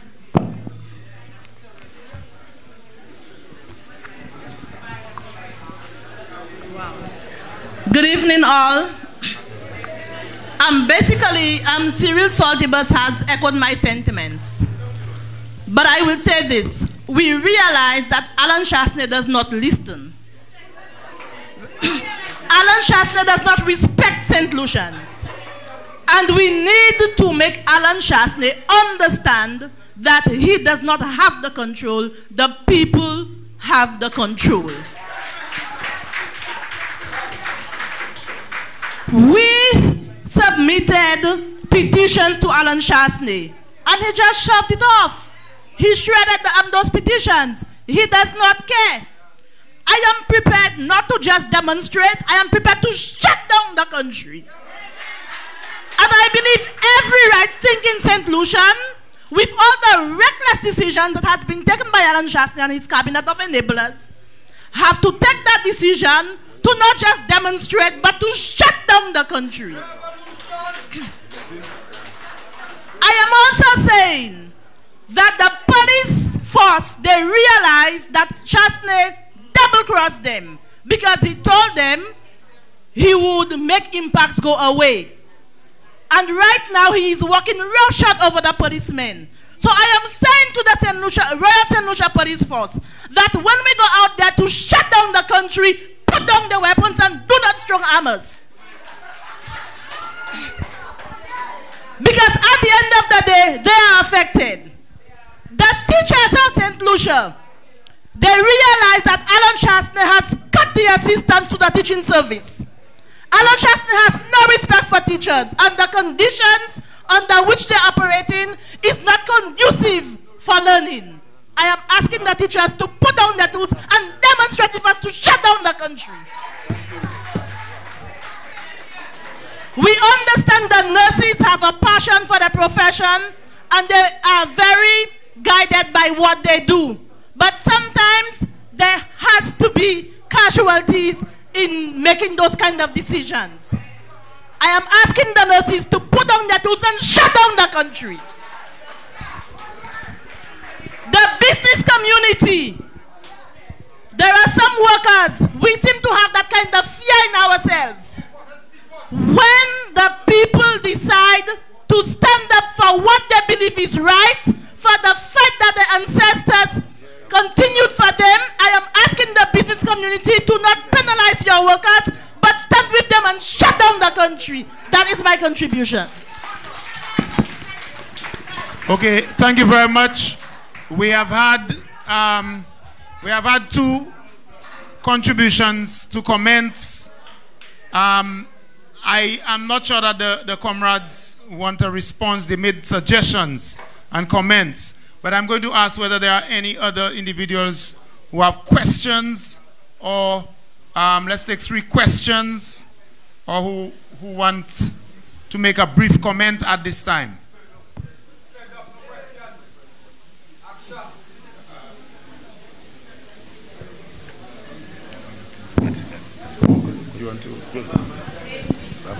Okay, going once, going twice.